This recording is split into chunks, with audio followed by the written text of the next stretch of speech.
আমি তো একটা বাচ্চা, আমার পেটেতে কিভাবে একটা বাচ্চা বের হয়। প্রায় 12টা বছর আমার পায়ে ছিকল ছিল। আমি কি মুসলমান না আমি বৌদ্ধ না খ্রিস্টান আমাকে বলেন। আপনি আপনার নামটা একটু বলবেন? আমার নাম চামেলি, আমি পুরান ঢাকা থেকে এসেছি। আচ্ছা, চামেলি পুরান ঢাকা থেকে এসছে। চামেলি তো হ্যালো 920 নিশ্চয়ই শোনেন না? হ্যাঁ অবশ্যই। আচ্ছা, তার মানে আপনি নিশ্চয়ই জানেন যেখানে কিছু বেসিক পরিচয় প্রথমে দিয়ে নিতে হয়। একটা হচ্ছে আপনার বয়সটা যদি বলতেন। সরি ভাই, আমার বয়সটা আমি নিজেও বলতে পারছি না। চামেলি প্রথমেই আমাদেরকে একটা ধাক্কা দিয়েছে। চামেলি জানে না তার বয়স কত। প্রিয় শ্রোতা, this is the first time বলতে পারি যে হ্যালো 920 শুরুর আগেই কেমন যেন একটা দোলাচালের মধ্যে আমরা পড়ে গেলাম। কেন জানে না চামেলি তার বয়স, সেটা আমরা পুরোটা অনুষ্ঠান শুনলেই বুঝতে পারবো। আচ্ছা, আপনি বয়স জানেন না, আপনি পুরান ঢাকাতে থাকছেন এখন বর্তমানে, রাইট? ওকে, চামেলি কোথা থেকে শুরু করবেন? ছোটবেলা আমি নিজে জানি না, আমার আব্বু আম্মুকে তো আমাকে একজনে নিয়ে আসছে, তার নাম ছিল নাজমা। উনি আমাকে নিয়ে এক বাসা আমাকে দিচ্ছে। তো বাসা আমাকে রাখার পর বলছে যে মেয়েটা তো ভালোই, তো আমার কাজে মেয়ে নাই, ও আমার কাছে থাক। এটা কি আপনার সেই ছোটবেলার একেবারে ছোটবেলার স্মৃতি? মানে এটা কি আপনার মনে আছে নাকি আপনি কারো কাছ থেকে শুনেছেন? না, এটা আমার মনে আছে। ওকে। তো আমার হাতে একটা পিঠা ছিল, তেলের পিঠা, যেটা বলেন যে পোয়া পিঠা। পোয়া পিঠা বলে, অনেকে তেল পিঠাও বলে। তো আমার গলার মধ্যে আবার 5টাই ছিল স্বর্ণের মতো, তাবিজের মতো, যে গ্রামে মেয়েরা পরে, ওটা ছিল। তো ওনারা আবার খুলে নিয়ে নিল। আমার চুল ছিল বড় বড়, তো চুলগুলি কেটে ফেলে দিল। কেটে ফেলে দেওয়ার পর বলতেছে ওর পায়ে শিকল দে। ওই সময়টাতে শিকল দেওয়ার কথা বলছিল। আপনি তখন কথা বলতে পারেন? হ্যাঁ, কথা বলতে পারি। তখন আমি এতটুকু ছিলাম। আপনার ওই সময়টায় মা বাবা কোনো কিছু মানে না? আমি নিজেও জানি না আমার মাকে বাবাকে, শুধু একবার শুধু জানতে চাই যে মা তুমি যেখানেই থাকো আমাকে একটু আদর করে বুকে টেনে নাও, বাস এতটুকু আমার রিকোয়েস্ট। তো যে বাসা আমি বড় হয়েছি, ওনারা আমাকে পায়ে শিকল দিয়ে ভাইয়া অনেক অত্যাচার করছে, মারধর করছে, এবং গরম পানি ঢালা হয়েছে। পাকের ঘরে আমাকে ঠিক মতো খাওয়া দাওয়া দেয়নি। বড় একটা মাছ রান্না করলে মাছও আমাকে দেয়নি। মাছের মাথা দিছে, মুরগি রান্না করে মুরগির খাঁচা দিছে। কোনদিন আবার জুঠা ভাতও খেতে হয়েছে, 3 দিন কার পচা ভাত ধুয়ে ধুয়ে খেতে হয়েছে আমার। জাস্ট আমি শুধু আমরা শুরু করেছি মাত্র, আমরা জানি না যে শেষ পর্যন্ত আমরা কোথায় গিয়ে থামবো। প্রায় 12টা বছর আমার পায়ে শিকল ছিল। 12 বছর আপনার পায়ে শিকল ছিল। আপনি পুরান ঢাকার কোন বাড়িতে বড় হয়েছেন আমাদেরকে একটু বলবেন? ভাই আমি ও বাড়ির নাম বলতে পারবো না। এটা কি পুরান ঢাকাতেই ছিল? এবং যাকে আমি বাবা ডাকতাম যখন আমি সাবালক হইনি, সে বাবা আমার সাথে কি বলবো, আজকাল বলে শুনছি যে মেয়েদের পারলে বলে মেয়েদের আপন মেয়ের মতো দেখে, কিন্তু তারা আমাকে আপন মেয়ের মতো দেখেনি। সে বাবা আমার সাথে এটা করছে। সে নাকি বড় ভাই শুদ্ধ আমার সাথে এটা করছে। এটা মানে আপনি শারীরিক সম্পর্কের কথা বলছেন? আমাকে মুখ বেঁধে, হাত বেঁধে, তখন আমার পায়ে শিকল, আমি বুঝিনি কিছু, আমাকে পেন পড়তে দেয়নি, আমাকে স্কার্ট পরা রাখতো। পরিবারের অন্যান্য মেম্বাররা ছিল না? ওনার স্ত্রী? আমি ওনাকে বলছি যে মা আব্বু আমার সাথে এটা করছে, কয় কি বড় হইলে ভালো জায়গা বিয়ে দেবো না, এইসব কথা যে মানুষ না জানে। কিন্তু আমি মহল্লা মানুষ সবাইকে বলছি, কারণ আমি মিথ্যা তো বলতে পারি না কারোর কাছে, আর সত্যটা আমার পেটে থাকে না। তো আমি সবার কাছে বলছি, বলার পর বলছে বোন আমরা কি করব বল, আমরা তো ওদের বিরুদ্ধে যেতে পারি না। তো আমার যে একটা চাচি ছিল, চাচির কাছে বলছি, চাচি বলছে এইসব কথা কারোর কাছে বলিস না, মানুষে খারাপ কইব, মনের ভিতরে রাখা দিয়ে, ঠিক আছে, বড় হইলে এটা মনে কর প্রকাশ করিস। তো যখন আমি সাবালক হয়েছি, আমাকে একটা গরম ট্যাবলেট খাওয়ানো হয়েছে, মানে যে মাসে মাসে যেটা হয় সেটা হয়নি। তো আমাকে গরম পানি দিয়ে একটা ওষুধ খাওয়ানো হয়েছে। খাওয়ানোর পর আপনি বলুন, আপনি আজকে সবচাইতে ভালো জায়গায় এসেছেন, যে জায়গাটায় মন খুলে মানুষ মনের কথা বলতে পারে। আমরা হয়তো কিছুই দিতে পারবো না আপনাকে। আপনি যদি কাঁদতে চান আপনি মন খুলে কাঁদুন, আপনি যদি বলতে চান মন খুলে বলুন। আমি কখনো বাচ্চা কি জিনিস আমি বাচ্চা বুঝিনি। আমি তখন বড় হইনি যে আমার পেটে যে একটা বাচ্চা আসবে। আমার তখন বিয়ে হয়নি, আমার বাচ্চা আসবে কোথা থেকে। আমি কারোর সাথে কিছু করিনি, শুধু ওনারাই করছে। তো ওনারা আমাকে একটা গরম পানি দিয়ে একটা ওষুধ খাওয়াচ্ছে। খাওয়ার পর এতটুকু একটা জিনিস বেরোচ্ছে। বেরোর পর মহিলার মেয়ে বলতেছে মা এটা কি, একটা বাচ্চা। দুইটা চোখের পানি ঝরঝরা পড়ছে যে আমি তো একটা বাচ্চা, আমার পেটেতে কিভাবে একটা বাচ্চা বের হয়। তখন আমার অনেক বেলেটেকি শুরু হয়।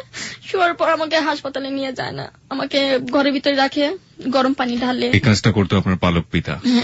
আমি একটু আপনাকে থামাচ্ছি চামেলি। প্রিয় শ্রোতা, আমরা আসলে প্রথমেই এত বড় একটা ধাক্কা খেয়েছি। আমি গল্পটাকে চামেলি, আমি এবং আমার শ্রোতা যারা রয়েছেন তাদের বোঝার জন্য আপনি একটু ধীরে ধীরে সুন্দর করে গুছিয়ে যদি বলেন, স্টেপ বাই স্টেপ, কারণ আপনি খুব দ্রুত যাচ্ছেন, অনেকেই হয়তো খেই হারাই ফেলবে। কিভাবে আপনি আসলেন ফ্যামিলিতে, কি করতো আচরণ, কোন রাতে আপনার সাথে ঘটনাগুলো ঘটলো, এবং ঘটার পরে এটা ক্রমান্বয়ে ঘটতো কিনা, আপনি ধীরে ধীরে যদি সামনের দিকে যান। নাজমা যখন বাসা দিয়ে, তো নাজমাটা কে ছিল? ও এলাকায় থাকে, ওর হাজবেন্ডের নাম হলো কালাম। আমি ওনাকে বারবার জিজ্ঞেস করছি যে আমাকে কোথায় নিয়ে যাওয়া হচ্ছে, আমাকে কোথা থেকে আনছো। যখন ওনারা কিছু বলে না তখন আমি আর কোনো কিছু বলি এই না। নাজমার সাথে কি পরবর্তীতে আপনার যোগাযোগ ছিল? হ্যাঁ হ্যাঁ, পরবর্তীতে আপনি যোগাযোগ করেছেন? অনেক জিজ্ঞাসার চেষ্টা করছি, নাজমা আপা আমাকে করতে আনছেন, আমার মা কে, আমি কি মুসলমান না আমি বৌদ্ধ না খ্রিস্টান, আমাকে বলেন, আমি যদি মারা যাই আমার মাটি দিবে কে। তো বলতেছে তুই জানোস ভালো, আমি কি জানি, যাতা গালাগালি করে, তুই একটা রাস্তার মেয়ে, যা মুখ দেখতেছে তা কইতাছে। তো আমি কিছু বলিনি। মানে এটা পরে হয়েছে যখন আমার পাইছিগুল খুলাইছি তখন আমি উনাকে জিজ্ঞেস করছিলাম। তো যে বাসা আমি ছোটবেলা থেকে বড় হয়েছে পাইছিগুল ছিল, ভাইয়া বিশ্বাস করবেন না, আমাকে পাইছিগুল উঁচা করে রাখতো।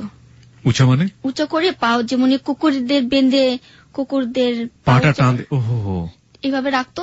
তো আমি এখন আমার ছোটবেলার অভ্যাস, পা উঁচু করে না ঘুমাইলে আমার রাত্রে ঘুম আসে না, পা প্রচন্ড ব্যথা করে। তো ওনারা আমাকে কারেন্টের তার পেঁচানো মারতো, বেল দিয়ে মারতো, এবং যেটা হলো মরিচ বাটা। যে কোনো মেয়েদের মনে হয় সব, যে মেয়েরা এখন শুনতেছ, তোমাদের কাছে একটাই রিকোয়েস্ট যে কোনোদিন কে কখনো বিশ্বাস করো না। আমি ছেলেদের বিশ্বাস করতে পারি না। আমাকে মরিচ বাটা লাগানো হয়েছিল, যে কোথায় লাগানো হয়েছিল সেটা আমি প্রকাশ করব না, সেটা আপনারা ভালো করে বুঝে নিতে পারছেন। মরিচ বাটা লাগানো হতো তো আমি মুরগির মতো লাফাইতাম। তো আমাকে ঠান্ডা পানির ভিতরে রেখা দিতে হইতো, শীতের ভিতরে আমাকে উলঙ্গ করে বাইরে খাড়া করে রাখতো। তখন 10 জনের সাথে ছাড়া আমাকে দেখতো, তখন প্রচন্ড খারাপ লাগতো। তো আমি খালি চিন্তা করি এগুলো কেন করতো আপনার সঙ্গে? কাজ না করলে আমাকে মারধর করা হইতো। আর ভাইয়া আমার পায়ে প্রচন্ড ঘা হয়ে গেছিল, পাও রাতে অনেক চুলকাতো। তো আমি বলছি মা আমার পাও 2টা কাইটা ফালাই দেন, আমার আর ভাল লাগে না যন্ত্রণা। এই পার গাও নিয়ে আবার পানি চাপ দিতাম, বালতি বইরা বইরা কাপড় আমাকে ধুইতে হইতো, ঘর পুছতে হইতো। ওই লোকের নাম কি ছিল বলবেন? আমি নামটা বলতে পারবো না ভাইয়া। ওকে, আপনি যদি না বলতে চান আমরা নামটা আপনার কাছ থেকে জোর করে বেরো করবো না। ঠিক আছে। একটা জিনিস কি ভাইয়া, ওর ঘরে 2টা মেয়ে, উনি লজ্জার ব্যাপার, তবু বলি যে আর 10টা মেয়ে শুনুক, ওনারা যখন হতো আমাকে দিতে হইতো। আপনি কি বুঝতে পারতেছেন? মানে আমি যতটুকু বুঝেছি যে ওই পরিবারে আরো 2টো মেয়ে ছিল, এবং তাদের যে মান্থলি প্রবলেমটা হতো সেই প্রবলেমের কাপড় চোপড় গুলো আপনাকে ধুতে হতো। আমি ধুইতাম। ওনারা যে ভাত খেয়ে রাখতো ওই জুঠা ভাত আমাকে খেতে হতো, না খেলে মারতো। জুঠা ভাতের ভিতরে তেলে পোকা এগিয়ে রাখতো, ইঁদুর এগিয়ে রাখতো, ওগুলো আমাকে খেতে হতো। তো রাত হতো, রাত্রের ভিতরে বলতো কি, তখন তো ছোটবেলায় সবাই বিছনা রুংরা করে, জি ছোটবেলায় আমি বিছনা আমাকে কি করতে হবে, চাপকল আছে না, চাপকলের এখানে ছালা বিছায়া, কাঠের উপরে বিছায়া ওখানে আমাকে শোয়া করে রাখতো। এইভাবে শুয়ে থাকতাম। না একটা বালিশ ছিল, না একটা খাতা ছিল, না একটা চাদর ছিল। তো ফাইসরামে তখন আমি যখন 7 বছর হলাম তখন আমাকে মারধর করতো কি, আমাকে মানে শরীরের মধ্যে টাচ করে মারতো। যাচ্ছে না কোন কোন মেয়েরে থাপ্পড় মারে, চুলো ধীরা মারে, এরকম না, আমাকে গায়ে টিপা টিপা মারতো, মাথা মধ্যে হিট মারতো, ঠিক আছে, কল দিয়ে বাড়ি মারতো। এই মারটা কি মারতো? মারতো যাকে আমি মা ডাকতাম। আচ্ছা। তার ঘরে সবাই আমাকে মারতো, কিছু বলতাম না। কেউ কুক সামনে ঘুষা মারতো, কেউ মাথা মিদে লাথি মারতো, কেউ মাথা মিদে ঘুষা মারতো, অনেক মারধর করতো। মানে ওনার 2টো মেয়ে ছিল? কোন ছেলে ছিল? হ্যাঁ 5টা ছেলে ওনার। 5টা ছেলে 2টো মেয়ে, 7 জন। এই 7 জনের সবাই আপনার সাথে এরকম আচরণ করতো? ওকে, তারপর? তো ওনার 2টা ছেলে আছে, নাম হলো জুয়েল মুনির, ওদের আমি আবার কোলে পিঠে করে মানুষ করছি। আপনার চেয়ে ছোট ছিল? হ্যাঁ, ওরা আমাকে আবার খুব আদর করে, আমাকে বড় বোন বলে জানে। এখনো দেখলে সালাম দিবা আমাকে দেখলে সিগারেটটা পর্যন্ত এখন খায় না। ওদের পালছি, পালার পর ওই মেয়ের একটা বিয়ে হলো। বিয়ে হওয়ার পর যে দেখেন ভাইয়া পাপেরও ছাড়ে না, মেয়ের একা 7টা বিয়ে হয়েছে। কোন মেয়ের? বড় মেয়ের। ওনার যে ছোট মেয়ে যেটা কলেজে পড়াশোনা করতো, এখন সরকারি চাকরি করে, ও বিয়ের আগে একটা প্রেগনেন্ট ছিল, কার বাচ্চা ও নিজেও জানতো না, ওইটাও নষ্ট করলো। তা দেখেন ভাইয়া পাপেরও ছাড়ে না। আমার ক্ষতি কে করবে, আল্লাহর ক্ষতি করে দিচ্ছে। তো ওখান থেকে একটা ছেলের সাথে আমার ইলেকশন হয়। আমি যতদূর বুঝি যে আপনি যে পরিবারে আসলেন, কোন একজন মহিলা আপনাকে এই পরিবারে দিল, তার নাম ছিল নাজমা, যার কাছ থেকে আপনি উদ্ধার করতে পারেননি এখন পর্যন্ত, যে আপনার কোথা থেকে নিয়ে এসছে। 1 2 নম্বর হচ্ছে এই পরিবারে আপনি কত বছর ছিলেন? প্রায় 12 বছরের মতো।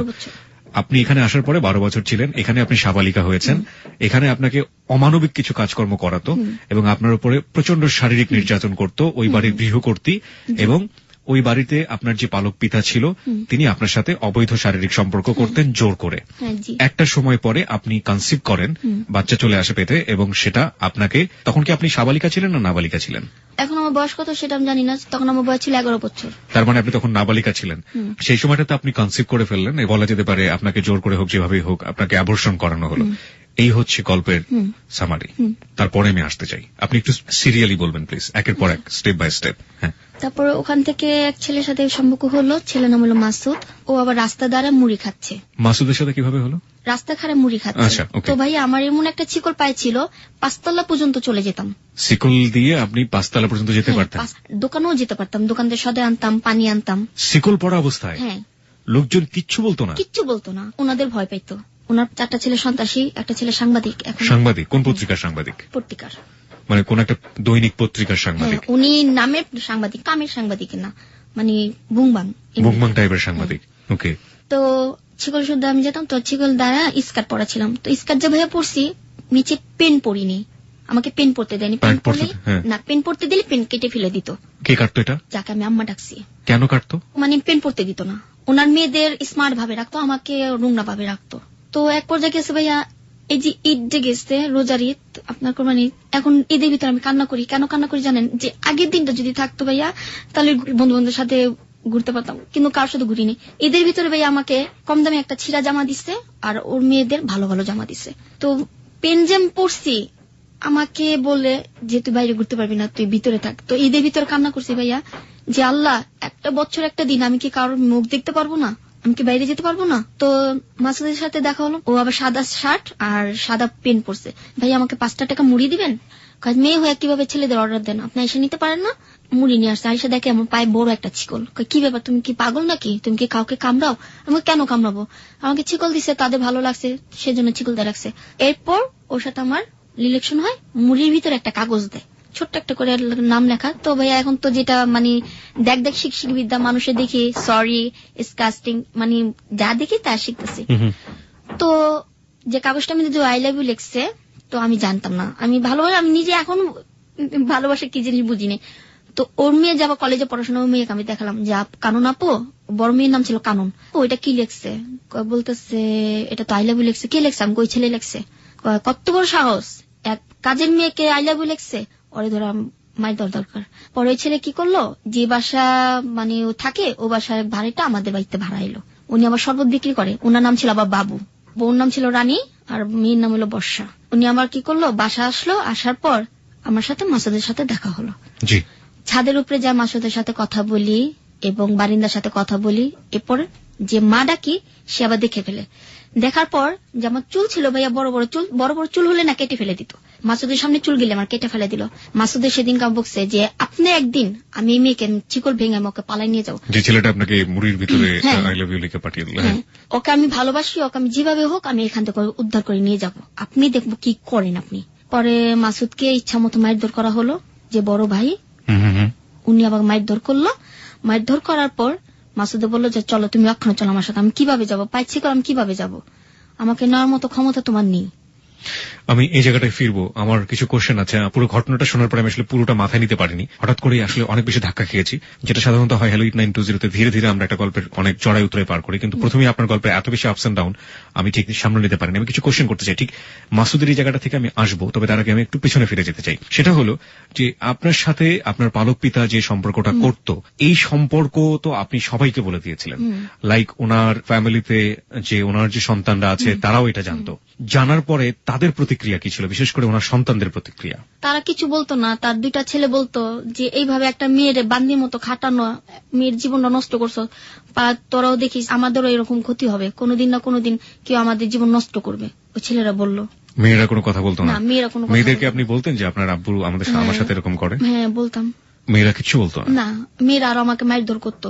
এই ধরনের ফ্যামিলি, ও মাই গড। ওকে, আর কি দেখেছেন আপনি? যাকে আমি মা ডাকছি তিনি কি করতো, কাজের মেয়ে নিয়ে আসতো, কাজের মেয়েদের সাথে করাইতো। যে কটা মেয়ে আসতো সব কটা মেয়েদের, পারবিন ছিল, রানীর কথা যে বললাম রানীও ছিল, সবার সাথে করতো। এই ধরনের সেক্সুয়াল রিলেশনশিপ আপনি যাকে পালক পিতা ডেকেছেন তার সাথে তার স্ত্রী নিজে করিয়ে দিত। ওকে ওকে, কি বললো ঠিক বুঝে উঠতে পারছি না। তার মানে এটা সব মহলে সবাই এটা জানলেও এটা নিয়ে কোনো ধরনের কোনো প্রতিক্রিয়া হতো না? এবং আপনার পালক মা যিনি, তিনি বলতেন যে এগুলো যদি কোথাও বলো তাহলে তোমার বিয়ে দিয়ে দিব না, এবং অত্যাচার বিয়ে দিব না। ভালো ভালো জায়গা থেকে বিয়ের কাজ আসছে ভাইয়া, আমাকে বিয়ে দেয়নি। পরে একদিন রাত্রে ও আমাকে বললো কি বাইরে একটু কথা বলবো, বাইরে আসো। তো বাইরে গেছি, কথা বলতেছে, তো এই মধ্যে ও মা আমাকে আবার বদনাম ছড়া দিল যে আমি ওর সাথে বলে কি করছি। তো মহল্লা সবাই জানাজানি হয়ে গেল। জানাজানি পর বলতেছে যে মাসুদ তুই যখন এই মেয়ে নিয়ে বদনাম করছে, তা যে তুই মেয়েকে বাচ্চা, যেমনি হোক মেয়েটাকে মাসুদটা আসলে কি আপনাদের পাশের বাড়িতেই ছিল? আর না, আমাদের তিনতলা যে বাসা মানুষ হয়েছে ও বাসা ভাড়া গেছে। বাসার ভাড়াটিয়া ছিল? হ্যাঁ, ও বাসা ভাড়াটা ছিল। যাওয়ার পর আমাকে বলতেছে, তুই কি আমাকে ভালোবাসিস? আমাকে হ্যাঁ ভালোবাসি। চল। আমাকে তাহলে শিকল কিভাবে যাব? ভালো কি সত্যি বাসতেন? হ্যাঁ, আমাকে বলতেছে যে যেভাবে হোক তুমি আমার জন্য রাত্রে অপেক্ষা করবা। তো রাত্রে আসছে, রাত্রে কথাবার্তা বলতেছি, বলার পর ধরে ফেলাইছে। ধরার পর আমার চুলে মুঠি ধরে 4 তলাতে হেসরা নামাইছে। নামানোর পর আমাকে তোমার খালি কোকসামি দিলাইতেছে, পাঁচলি মিদে ঘুষাইছে উনার বড় ছেলে আর উনি। তো আমি বলতেছি যে কেন মারতেছেন? ওই ছেলের সাথে তোর কি সম্পর্ক? আমি ছেলের সাথে আমি প্রেম করি। পরে কথা বলার পর আরো মারার পর ওই ছেলে কি করছে, রাত করে ঘুমিটা বেট খাইছে, রাস্তা মিদে খাড়া খাড়া গান গেতেছে। তো আমি চামিলি নিয়ে ভেগে যাবো। তো ওই ছেলেরে পুলিশ দা ধরে দিছে। দেওয়ার পর পুলিশে অনেক মারধর করছে। তো মারধর করার পর আমি একদিন সুযোগ পেলাম, টেবিলের ভিতর ডয়ের ভিতর অনেকগুলি টাকা, সব 500 টাকার নোট। তো আমি তো টাকা চিনিও না ঠিক মতো। তো আবার চাবিটা রাখছে, আমার তালার চাবি। আমি আবার কি করছি, একবার হ্যাসকোভেল দিয়ে তালা কাটতে গেছি, তো ধরা পড়ে গেছি। বাথরুমেতে টাইনা হ্যাসরা বাই করছে, স্কার্ট আছে না, মানে শরীর পুঠে গেছে। তো রাস্তার মধ্যে ফালাই মারতেছে, সব ছেলেরা চার হইছে। কিছু কিছু ছেলেরা বলতেছে যে এইভাবে কি একটা মেয়েকে অত্যাচার করে, মেয়েটা মরতে পারে না, মেয়েটা পালা যেতে পারে না, মেয়েটা কেন এত কষ্ট করে? তো আমি খালি আল্লাহর কাছে বলছি, আল্লাহ এমন কোন মানুষ দাও যে ফেরেশতা মতো যে আমাকে পায়ের ছিকলটা মুক্তি করে। তো ওই যে মনে মাসুদ আমার জীবনে আসলো। মাসুদ কি আপনার সমবয়সী ছিল নাকি আপনার চেয়ে বড় ছিল বয়স? আমার বয়স অনেক বড় ছিল। ওকে। ও কি করতে এমনিতে? ও সাইকেল বানাইতো। সাইকেলের মেকার ছিল? হ্যাঁ, মেকার ছিল। ওকে। তো প্রচন্ড টাকা ইনকাম করতো। তো ওর টাকার প্রতি আমার কোনো লোভ ছিল না। আমার এমনিতে আমার টাকার কোনো লোভ নেই। ও বলতেছে তোর জন্য আমি মাই খাইছি, তোর জন্য আমার এত বড় সম্মান গেছে, আমি তোকে যে ভাবে পালাই নিয়ে যাব। তো রাস্তার মধ্যে মারতেছে। মারার পর ঢয়ের ভিতরে ছিল, তো কাপড় ধুইতেছে আর চিন্তা করতেছি এই সুযোগ কিভাবে পালানো যায়। তো ডর খুলছি, ডরের ভিতরে আমাকে মা বাথরুমে যাম, কই যা। পরে বাথরুমে যা ভাইয়া, বড় তালাটা খুলছি, তারপর ছোট তালাটা খুলছি। খোলার পর ভাইয়া বিশ্বাস করবে না, আমার লাইফে মনে হয় এরকম দৌড় দিইনি। শিকলটা খুলে এমন একটা দৌড় দিচ্ছি ভাইয়া, বিশ্বাস করবেন না, যে দৌড়ে মনে করেন কুকুর ওইভাবে দৌড়তে পারেনি যেভাবে আমি দৌড় দিচ্ছি। তো দৌড় দেওয়ার পর একটা আম গাছ ছিল, আম গাছের সাথে একটা বাড়ি ছিল, টিনের ঘর। ও ঘরের ভিতরে যা পালাইছে। পালানোর পর ওই ঘরের ভিতরে ছিল আবার একটা ছিঁড়া বোরখা পরার পর রাত বাজে তখন 10টা। তো মুখে ই করে বাইরে গেছে। বাইরে যাওয়ার পর ওই যে নানুর বাসায় গেছি, যে নানু আমাকে আদর করে, ওনার মেয়ে, ওনার মা, নানু আমি পালাইসা পড়ছি, আমার ওর বাসা দিও না, দিলে আমি মরে যাবো, নাহলে আমি আত্মহত্যা করবো। ওনার মা মানে কার মা? এটা মানে যিনি আপনাকে মারেন তার মা? হ্যাঁ, তার মা। আপনি তো মানে কোথা থেকে পালিয়ে কোথায় গেলেন? আচ্ছা ঠিক আছে, তারপর? মানে ও বাসা থেকে পালিয়ে ওর গলির ভিতরে একটা আম গাছ ছিল। আচ্ছা, আম গাছের ওখানে গেলেন, কিন্তু ওইখানে গিয়ে একটা বাসার মধ্যে ঢুকলেন, ঢুকে আপনি ছেঁড়া বোরকা পরলেন। পরে আবার ওই যিনি আপনাকে মারেন গৃহকর্ত্রী, তারই মার কাছে আপনি গেলেন? হ্যাঁ, ওটার ছিল আবার বাগাবাড়িতে, ওর বাড়ি বাগাবাড়ি আছে না, সবাই বলে যে শহীদ। উনি তো আপনাকে তার বাসাতে আবার ফিরিয়ে দেবে? না, ওইখান থেকে আমি আবার কি করছি, যে দেখতেছি ওনার আবার ফোন দিয়ে বলতেছে যে চামলি তো আমাদের বাসায় এসছে, তুই কি কস? মা ওরে রাখো, আমি আইতাছি ওখানে। ওটা যখন শুনছি ভাইয়া, বিশ্বাস করবেন না, বোরখা মোরখা খুলে উন্না কাছা মিলে আবার ওই ভাকান্তে পালাই গেছি, যে আমি এখন মুক্ত পাখি, যে পাখি ছুটলে যে পাখির কোনো হুদিস পাওয়া যায় না, পাখি এখন কোথায় যে বাসা বাঁধবে। তো ওই ছেড়া আবার শরবত বানায়, শরবত বেচতেছে। তো আমি এক পিচ্ছির বাড়ি পিচ্ছি, ও যে কালো ছেলেটা আছে, ওই ছেলের বলো যে চামলি আসছে। তো ও আমার খবর শুই না দৌড় পেড়ে গেছে, দৌড় পেড়ে যে আমাকে ধরছে, কিসে তুমি পালাইছো কে? আমাকে যেভাবে হোক আমাকে নিয়ে চলো, তুমি কোথায় নিয়ে যাবা? হ্যাঁ, কোথায় নিয়ে যাবা আমি জানি না। তো কি করলো, আমাকে নিয়ে মসজিদে নিয়ে গেল। তো মসজিদে তো মহরমের চান, বিয়ে পড়াবে না। আমাদের যে বিয়ে হয়েছে কোনো ডকুমেন্ট নেই, কোনো কাগজ নেই, আমাদের যে বিয়ে হয়েছে। যে মামা, এই যে যার বাসায় আমি বড় হয়েছি, তার ভাই বাচ্চু নাম, ও মামাটা অনেক ভালো, আমাকে অনেক আদর করে, আমার মেয়ের মতো দেখে। ওই মামার কাছে গেছি, মামা মোল্লাইন না বাসায় না বিয়ে করাইছে, যেটা আগে আমল হয়েছে। আমি কিন্তু ভাইয়া 88 বন্যা দেখেছিলাম। 88 বন্যাও আপনি দেখেছেন? হ্যাঁ। তাহলে আমার বয়স কত হবে এখন? 88 বন্যা আপনি কত বছর বয়সে দেখেছেন সেটা তো আমি জানি না। তখন আমার পায়ে ছিকল ছিল। এই প্রশ্নগুলোর উত্তর কি প্রিয় শ্রোতা আপনার কাছে আছে? যদি থাকে তাহলে আপনারা লিখে পাঠিয়ে দিতে পারেন আমাদের ফেসবুকে। আমার কাছে 88 বন্যা দেখেছি।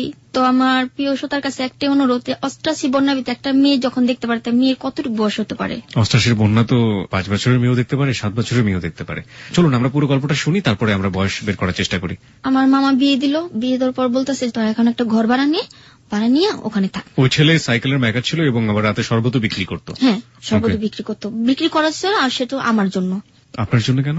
শুধু আমাকে দেখার জন্য শরবতটা বিক্রি করা হতো। ওখানে বিক্রি করতো আপনাদের বাসার লগেই, বাসার সাথে? আমি ছাদের উপরে কাপড় শুকা দিতে যেতাম, ও আমাকে দেখতো, এই জন্য এখানে শরবতটা বিক্রি করতো। তো করার পর আমাকে আলমগঞ্জ গলিতে নিয়ে ভাড়া নেয়। তো ও বাসা ছিল আবার ছেলের মামা, দূর সম্পর্কে মামা নাকি মামা জানা। তো আমার চুল দেখলো অনেক বড়, তো মেয়ে বলে যে বউ তো ভালোই সুন্দর, করতে পাইলি এত সুন্দর বউ। তো অনেক কথা বললো, বলার পর ওর সাথে 3 মাস যাবত সংসার হয়। 3 মাস। এই 3 মাসের মধ্যে আপনি যাদের বাড়ি থেকে পালিয়েছেন ওরা আপনার সাথে যোগাযোগ করেনি? কোনো খোঁজ নেয়নি। বলছে কি জানেন, শয়তান দূর হইছে, আপদ বিধি হইছে, সেটার জন্য আমার কোনো আফসোস নেই। টাকা বেঁচে গেছে, ওকে বিয়ে দিলে টাকা লাগতো। আচ্ছা, ঠিক আছে, সেটা আমার নানির কাছে আমি শুনছি, যে নানি আমাকে আদর করে, ওই নানির কাছে শুনছি। ওই নানি ওদের বিরুদ্ধে। তো একদিন মানে নানি আলম সাহেবের নাম কখনো শুনেনি মনে হয়, আমি বলি ওনাকে আল্লাহ বেহেশতে নসিব করুক। শুনতাছি বড় এখন উনি বলে আমাকে পাইছে, উনি পায়া ওই রেনুর মার কাছে দিচ্ছে, যে আমার নানির নাম হলো রেনু বেগম, ওনার কাছে দিচ্ছে। ওনার নাম ছিল আলম সাহেব, এখন বর্তমানে উনি মারা গেছে। ওনার শিল্পপতি আলম সাহেব, আলমের 1 নম্বর পচা সাবান। হ্যাঁ হ্যাঁ হ্যাঁ হ্যাঁ, ওই আলমের কথা বলছেন আপনি? হ্যাঁ হ্যাঁ হ্যাঁ। ওকে, তারপর? ওনার বাড়ি হলো আমাদের এলাকায় আলমগঞ্জ গলিতে। আচ্ছা। তো ওনাদের পিছনে মাঠ আছে, তো মাঠের মধ্যে অনেক শাক, তো আমাকে শাকটি তুলে নিয়ে আসি। তো শাক তুলতে গেছি, দেখি নানি। তো ভাইয়া বিশ্বাস করেন, আমাকে নানি দেখে আমি ভয়ে টয়লেটে যা পলাইছি, যে আমাকে দেখলে তো আবার ধরে নিয়ে যাবে। নানি আমার বাই করে ফেলাইছে, কয় তুই এদিকে কোন বাড়িতে গল নিস, আমাকে আহো। পরে এবার যে বাসা আমি গনিস বাসা বাড়ি এলে বললো যে দেখো আমার নাতিনটা আদরের, ওর মা নেই বাবা নাই, তুমি ওরে দেখা রেখো, আরে কোনোদিন কষ্ট দিও না। ও যে কষ্ট যেটা শুইছে ছোটবেলা থেকে, এখনো যে কষ্টটা তোমার কাছে করবে সেটাও শুইতে পারবে না। তুমি ওর স্বামী, তুমি ওর সব, তুমি ওর কষ্ট দিও না ভাই, ঠিক আছে? আজকা পড়তে ওর যা লাগে দায়িত্ব আমি দিব। আমার ঘরের হাড়ি পাতিল যা লাগে সম্পূর্ণ আমার নানি দিচ্ছে, কিনা দেওয়ার পর ছেলে অন্যরকম হয়ে গেল। উনি কি আলমের মা ছিলেন? না। তাহলে নানি হলেন কিভাবে? ওটা ওই যে বাসা আমি বড় হইছি, ওনার মা। যে বাসা থেকে পালিয়ে আপনি ওনার বাসায় গিয়েছিলেন, পরবর্তীতে যোগাযোগ করে আপনাকে দিয়ে দেওয়ার কথা বলছিল ওই ভদ্র মহিলা। আর আলমের সাথে ওনাদের কি সম্পর্ক? হ্যাঁ, ওনাদের সম্পর্ক হলো, আলম হলো ওনার কি জানি লাগে, মানে আত্মীয়ের মধ্যে কিছু একটা হবে। এই আলম সাহেবই আপনাকে কুড়িয়ে পেয়েছিলেন কোথা থেকে? কুড়িয়ে পেয়েছিল, ওনার হাতে দিয়েছিল, উনি আবার ওনার মেয়ের কাছে দিয়ে দিয়েছে। এই হচ্ছে মোটামুটি কাহিনী, মূল কাহিনী। আচ্ছা, কিন্তু ভাইয়া আমি জানি না কি আমাকে পাইছে, কিন্তু আমার এতটুকু খেয়াল আছে যে নাজমা আমাকে নিয়ে আসছে। এটা খেয়াল আছে যে নাজমা আপনাকে ওই বাড়িতে নিয়ে এসেছে? হ্যাঁ, ওই বাড়িতে আমাকে নাজমা নিয়ে আসছে, এবং আমার হাতে একটা পিঠা ছিল। আমার এতটুকু খেয়াল আছে, তখন আমি হাফ প্যান্ট পরি। এছাড়া আপনার কোনো মেমোরি নেই? কোনো আর খেয়াল নেই। ওকে, ঠিক আছে। হ্যাঁ, তো আপনার জামাইয়ের কাছে ওই ভদ্রমহিলা বলছিল এই কথাগুলো, তারপর? পরে বলার পর 6 মাস সংসারের পর প্রথম বাচ্চা পেটে আসে। আমি তো বাচ্চা নেওয়ার কোনো সিদ্ধান্ত নেই, যে আমার একটা বড় বোন থাকবে, যে বড় বোন বুঝাবে যে চামলি তুই বাচ্চাটা নিস না, এখন তোর বয়স হয়নি বাচ্চা নেওয়ার। বাচ্চাটা নেওয়ার পর পোলাপাইনের বুদ্ধি ভাইয়া, আমি নদীতে যেতাম, মাছ ধরতাম, সাপ ধরতাম, ব্যাঙ ধরতাম। সাপও ধরতেন? হ্যাঁ, পাখি ধরতাম। সাপ কেন ধরতেন? সাপ ধরতাম পোলাপাইনদের ডর দেখানোর জন্য। বড় বড় সাপ ধরতাম। তারপরে যে কুচ্ছা আছে না, কুচ্ছাও ধরতাম। তারপরে বাসায় আমাকে বাজারে টাকা দিত, আমি রান্না করতাম না। আমি যে প্রেগনেন্ট সেটা তো আমি জানি না। তো পোলাপাইনদের সাথে মার্বেল খেলতে যেতাম, বিরিং খেলতে যেতাম, চারা খেলতাম টাকা দিয়ে। তো ঘরে এসে আমাকে বিল দিয়ে মারতো আমার হাজবেন্ড, বিল দিয়ে মারতো, চোখের পায়ে ভেঙে ইচ্ছা মতো পিটাইতো। মাসুদ? হ্যাঁ, মাসুদে। কেন? ওই যে আমি বাজার করিনি, রান্না করি নেই, ছেলেদের সাথে যা খেলাধুলা করি, নদীতে যাও কেন গোসল করি। আর অন্যান্য ছেলেরা আমাকে মধ্যে নিয়ে চলে যেত, আমি সাঁতার জানি না, তো আমাকে ওই যে আছে না, এটা কি বলে, মানে যে সাঁতার কাটে যে টায়ার টিউব। হ্যাঁ, টায়ার টিউব, ওটা দিয়ে আমাকে মধ্যে নিয়ে যেত। মধ্যে নিয়ে যাও আমাকে, কেউ আমাকে গালে কিস করতো, কেউ কপালে কিস করতো, মানে পোলাপাইন। তখন তো বই করতে পারিনি যে আমি একটা মুক্ত পাখি, খাঁচা থেকে বন্দি পাখি থেকে ছাড়া পেয়েছি, এখন আমি আকাশে উঠতে চাচ্ছি, সেরকম ব্যাপার। তো আপনার হাজবেন্ড এগুলো সহ্য করতো না? না করাটাই স্বাভাবিক। যে তুই এখন আমার বউ, তুই কেন বাইরে পরপুরুষের সাথে কেন গোসল করবি, হ্যান তেন মায়ের মাইদুর কত। পরে বাড়িওয়ালা বলতো যে দেখ ও একটা বাচ্চা পেটে, ওকে ওর বাচ্চা পেটে, আমাদের হাজবেন্ড জানতো না যে আমার যে বাচ্চা পেটে। পরে ভাইয়া একদিন রাত্রে রাগ করে চলে গেছি, রাগ করে চলে যাওয়ার পর নদী পাড়ে বসে বসে কাঁদতাছি। তো আমার এক ছোটবেলার বান্ধবী নাম হলো জাসমিন, ওর সাথে এখনো দেখা হয়নি। ও আমাকে নিয়ে নদীর ওপার চলে গেল, চল ঘুরে আসি। কোন নদী এটা? এটা আপনার বুড়িগঙ্গা নদী আমাদের। নৌকা দিয়ে চলে গেল। তো কিছু ছেলেরা ওকে আবার চিনে, কিরে জাসমিন কেটা, নিয়ে আসছি তোদের জন্য। কেন নিয়ে গেছে, কিসের জন্য নিয়ে গেছে আমি জানি না। মানে একটা জিনিস বুঝলাম যে আপনার হাজবেন্ডের সাথে আপনার সম্পর্ক ভালো যাচ্ছে না এবং সেটা আপনি আপনার বান্ধবীর কাছে হয়তো বলেছেন বা বান্ধবী চাচ্ছে আপনাকে এই পরিবেশ থেকে মুক্ত করার জন্য এবং সে নদী পার করে আপনাকে কোন এক জায়গায় নিয়ে যাচ্ছে, বলছে যে খুব সুন্দর জায়গা, ওখানে গেলে তোর মনটা ভালো লাগবে। তো আমাকে নিয়ে গেল, নিয়ে যাওয়ার পর দিকে অনেক ছেলেরা আসছে। একটা ছেলের নাম ছিল গাফফার, আর একটা নাম ছিল আপনার আলমগীর, কাল্লু। ওদের 3টা নামই জানি, আর বেশিটুকু নাম জানি না। তো ওরা আমাকে নিয়ে যাওয়ার পর আমাকে বললাম, ভাই আমি বাসা চলে যাবো, ভালো লাগতেছে না। থাকো না, একটু থাকো, ভালো লাগতেছে, তুমি অনেক সুন্দর মেয়ে, তুমি কোথায় যাবা? তখন বিকেল 5টা বাজে। 5টা বাজার পর আমাকে ভাইয়া বন্দে নিয়ে গেল। বন্দে একটা চর আছে, চরে কাশফুলের সামনে আমাকে নিয়ে গেল। তো ওখানকার ছেলেরা আমাকে দেখার পর বলতেছে, কি খাবা? আমি কইলাম কিছু খাবো না। কয় কিছু একটা তো নাও। আমি কইলাম খাবো না। কয় একটু ঠান্ডা খাও। নিয়ে আসছে। আসার পর আমাকে একজনে পিছন দিয়ে ধরলো। আপনি জেসমিনকে জিজ্ঞেস করছেন না যে ও চলে গেছে? বলেন কি? তাহলে তো তখনই আপনার বুঝে যাওয়া উচিত যে কিছু একটা হতে যাচ্ছে। জানি না ভাইয়া, আমি ভাবছিলাম যে ও কোথাও। আমাকে বলছে যে জেসমিন আনতে গেছে, তোর জন্য ঠান্ডা আনতে গেছে। এখান থেকে ওরা তো ঠান্ডা নিয়ে আসছে আমার জন্য। তো কেউ আমাকে পিছন দিয়ে ঘাড়ে ধরছে। ঘাড়ে ধরলে ভাইয়া আর কিছু করা যায় না। ঘাড়ে ধরার পর চুলে ধরছে, কেউ আমার হাত ধরছে, কেউ পা ধরছে, হাত বাইন্দা মুখের ভিতর তুলা দিয়ে তারপরে মনে করেন এই 16 জনে মিলে আমাকে এই অবস্থা, আমি নিজেও কন্ট্রোল করতে পারিনি যে আমার লাইফটা এরকম যাবে। আমার 1 মাসে প্রেগন্যান্ট, আমার বেবিটা নষ্ট হয়ে গেল। আমি নিজেও জানি না যে আমার বেবিটা থাকবে কিনা।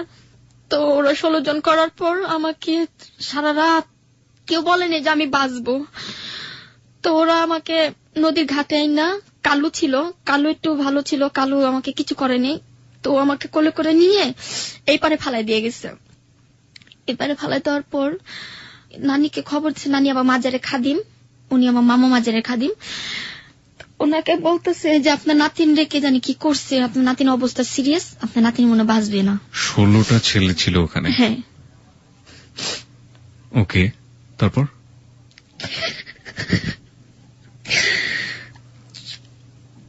পরে তো আমার নানি সবাই মিলে আমাকে ধরে নিয়ে যায় যে আপনার নাতিন মনে বাঁচবেন, আপনার নাতিন হাসপাতালে নিয়ে যান। তো ডাক্তারে বলে যে ভাই যেমনি হোক আমার নাতিনের বাচ্চাটা জম থাকে, যদি বাচ্চাটা না থাকে তো আমার নাতিনের সংসারটা ভেঙে যাব। কারণ এমনি তোর মা নেই, বাবা নেই, ছোটবেলা থেকে মারা দূর পাইনি, বেবিটা বাঁচাতে পারলাম না। আপনার হাজবেন্ড কি ওই মুহূর্তে আপনার পাশে ছিল? না, ওকে জানানো হয়নি। ওকে পরে জানানো হয়েছে। আমার নানি বলছে, ভাই দেখ জীবনে মানুষের অনেক ঘটনা ঘটে, তো তুই মনে কর একটা অ্যাক্সিডেন্ট হয়েছে, তোর বউ সিঁড়িতে পড়ে যে বাচ্চাটা নষ্ট হয়ে গেছে।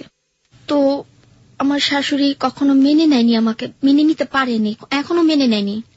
তো বাসায় গেছে, বাসায় যাওয়ার পর কাইকে হয়তো এই বউ থাকবে, নাহলে তুই থাকবি, ওকে বিয়ে করে দে, তোকে আবার বিয়ে করাবো। পরে আমি বলছি, মা দেখেন হয়তো বান্দির মতো আমি সারা জীবন কাজ করছি মানুষের বাসায়, এখন আপনার বাসায় আমি বান্দির মতো কাজ করতে রাজি আছি, কিন্তু আমাকে আমার হাজবেন্ড থেকে আমাকে আলাদা করেন না, মাসুদের থেকে আমাকে আলাদা করেন না। 1 কথা 2 কথা পর উনি আমাকে চুল ধরে মারধর করে, রাস্তার মেয়ে অনেক ভেবে গালাগালি করে। তো আমি কিছু বলিনি। তো এই গালাগালি করার পর আমার হাজবেন্ড আসে রাত করে আসার পর আমার সাথে মানে মদ খেয়ে করার পর সেদিনকে আমার সাথে মানে আমার শরীর ভালো ছিল না, আমার কোকসাটা মিলে লাথি মারার পর আমার আবার ব্লিডিং শুরু হয়। আমি বলছি, দেখো আমি ছোটবেলা থেকে অনেক মাইর খাইছি, এখনো যদি তোমার হাতে আমি মাইর খাই তা আমি সুখ পাবো কোথায় সেটা বলো। আমি আমার বাবাকে দেখিনি, মাকে দেখিনি, একমাত্র তোমার পায়ের নিচে আমার সমস্যাটা দূর করতে চেয়েছিলাম, কিন্তু তুমি আমাকে দিলে না। তো এমন করতে করতে আমাকে ওর বাসায় 2 মাস 3 মাস থাকলাম, পরে সেকেন্ড বেবি আবার করলাম। ওকে, তার মানে হচ্ছে আপনি সেকেন্ড বেবিটা কনসিভ করলেন। আমাকে একটু বলবেন যে মাসুদ যখন আপনাকে বিয়ে করে তখন কি উনি জানতো যে আপনার ছোটবেলাটা আপনার পালক পিতা এভাবে আপনার সাথে? জানতো না। পরিবারের ভেতরে আপনি যে প্রথম যে বেবিটা কনসিভ করেছিলেন তখন জানতে পারছে না, এটা বলছি আমি যেটা যে ওই পরিবারে আপনার পালক পিতার দ্বারা আপনি এই যে বেবি কনসিভ করেছিলেন, মাসুদ জানতো না? এটাও জানতো না। ওকে, তার মানে আপনি সেকেন্ড টাইম বেবি কনসিভ করলেন। সেকেন্ড টাইম বেবি কনসিভ মানে মাসুদের সেকেন্ড টাইম বেবি, আপনার হাজবেন্ডের সেকেন্ড টাইম বেবি, এটা কনসিভ করার পরে আপনার পারিবারিক কি অবস্থা দাঁড়ালো? তারপর সবাই মিলে আমাকে আদর যত্ন করতেছে, খাওয়াইতেছে, এটা করতেছে ওইটা করতেছে।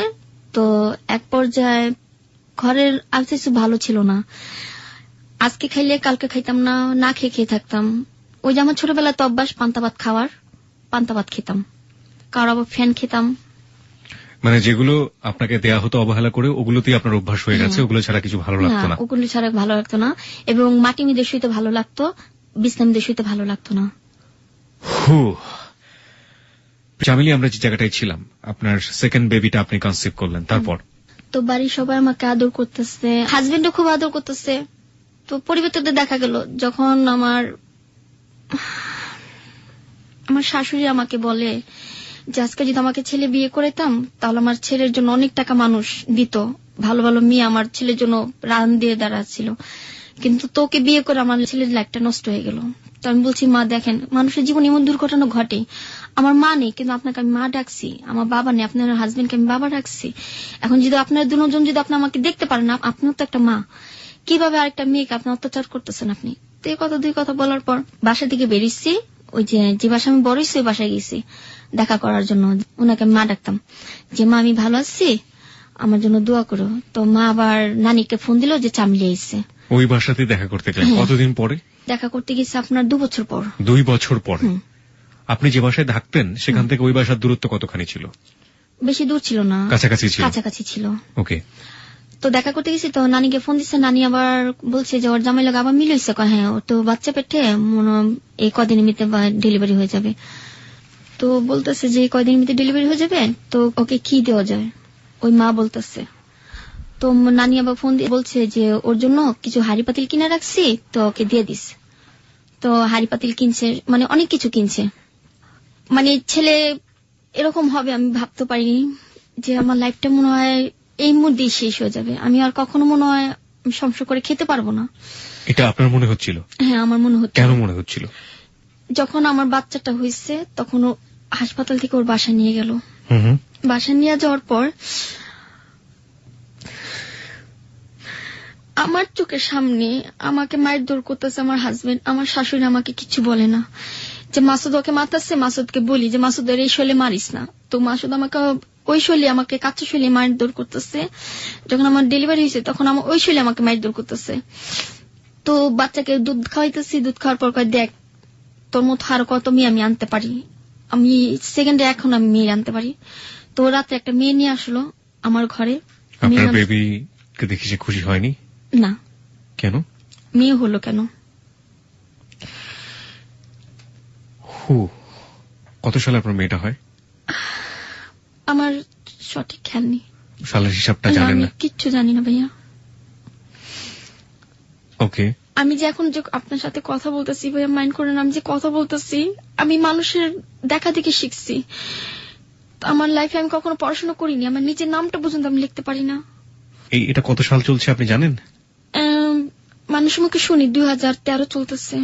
2013 চলছে। আপনার মেয়ের বয়স কত আপনি জানেন? 11 বছর। 11 বছর? ওর দাদি বলছে। ওর দাদি বলেছে 11 বছর। 11 বছর যদি হয়ে থাকে তাহলে আপনার মেয়ে জন্মগ্রহণ করেছে 2002 সালে।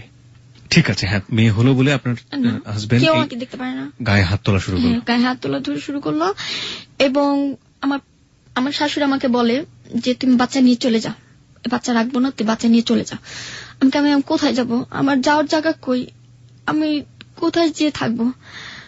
এবং আপনার হাজবেন্ড সেই রাতে? ও রাত্রে চলে যায়, বাইরে চলে যায়, বাইরে থেকে একটা মেয়ে নিয়ে আসে, মেয়ে নাম হলো রুমানা।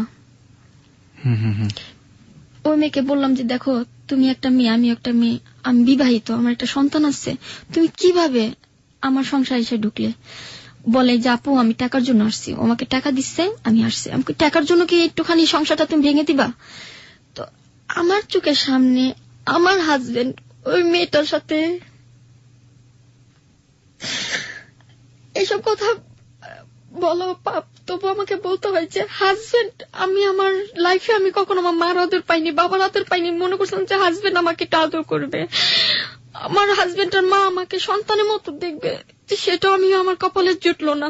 শেষ পর্যন্ত হাজবেন্ড আমার চোখের সামনে একটা মেয়ের সাথে, যেটা স্ত্রী কখনো চায় না যে আমি স্বামীর ভাগ অন্যজনে দেওয়ার জন্য, সেটাও হয়ে গেল। তো রাত্রে আমি ওই শৈল নিয়েই বাচ্চা রেখে আমি বাইরে এসে পড়ছি। বাইরে আসার পর ওই বাসায়, যে বাসা ছোটবেলা থেকে বড় হয়েছি, ওই বাসায় গেছি। ছাদের উপরে যা শুয়ে রয়েছি, পায়খানা ছাদের উপরে শুয়েছি, চালের উপরে শুয়েছি।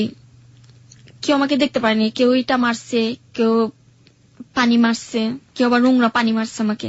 মানে আপনার যাওয়ার আর কোনো জায়গা নেই, আমার কোনো, হ্যাঁ, নিজের হাজবেন্ডের বাড়ি ছেড়ে গিয়ে আপনি আবার সেই বাড়িতে চলে গেলেন, গিয়ে ওই বাড়ির ছাদের উপরে ঘুমাচ্ছেন, টয়লেটের ছাদের উপরে।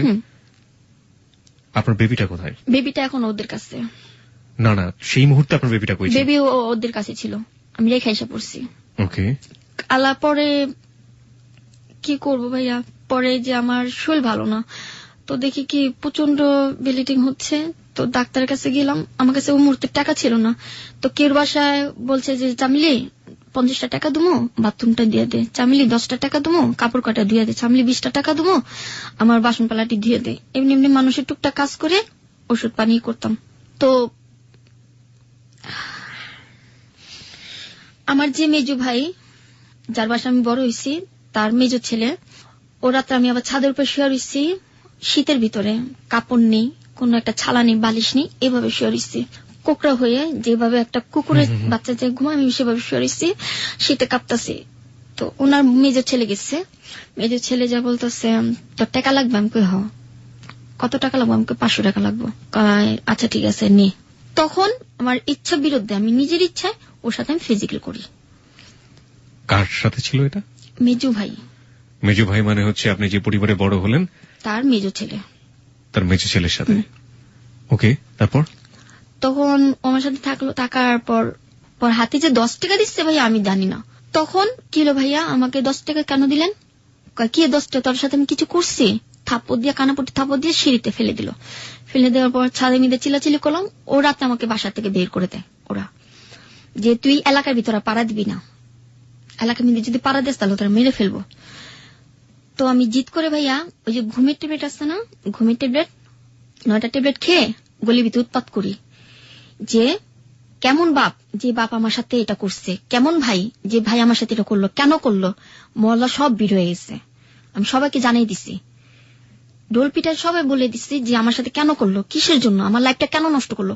আজকে আমার স্বামী থাকতে স্বামী নেই, আজকে তোদের জন্য আমার স্বামীর আমার সংসার নাই হয়ে গেছে, তোদের জন্য, তোদের কারণে।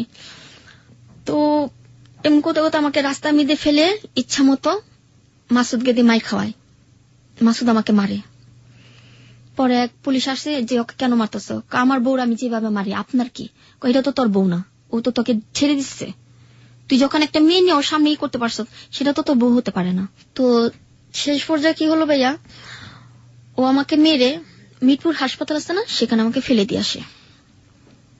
সেখানে ফেলে দেওয়ার পর কিছু লোক আমাকে ধরে ভিতরে নিয়ে পিছনে হাত ভেঙে মুখের ভিতরে পাইপ দিয়ে অস করায়। আমার লাইফে প্রথম কেউ আমাকে অস করায়, আমার খুব খারাপ লাগছে, মনে এবং মনে বাঁচবো না, মরে যাব, যেসব মানে আমার পাইপ ঢুকাইছে, চোখ উল্টা গেছে। তো বলতেছে, তুমি এখন সুস্থ পুরোপুরি, তুমি সকালবেলা বাসায় চলে যাও। তো কোথায় যাব আমি, কি করব? আবার ওই নদী পাড়ে গেলাম, ভ্যান গাড়ির নিচে ঘুমাই, টেরাকের নিচে ঘুমাই, টেরাকের উপরে ঘুমাই, তারপরে আপনার ঠেলা গাড়ির উপরে ঘুমাই। এইভাবে আমার জীবনটা কাটতেছে। মেয়েকে দেখতে ইচ্ছে করতো না? হ্যাঁ, মেয়েকে দেখতে ইচ্ছে করতো। তো মেয়েকে দেখতাম, চুপে চুপে যেতাম যখন আমার শাশুড়ি না থাকতো। আমার 3টা ননদ ছিল, একটা ননদ বর্তমানে মানে ও এখন সব ছেলেদের সাথেই করে।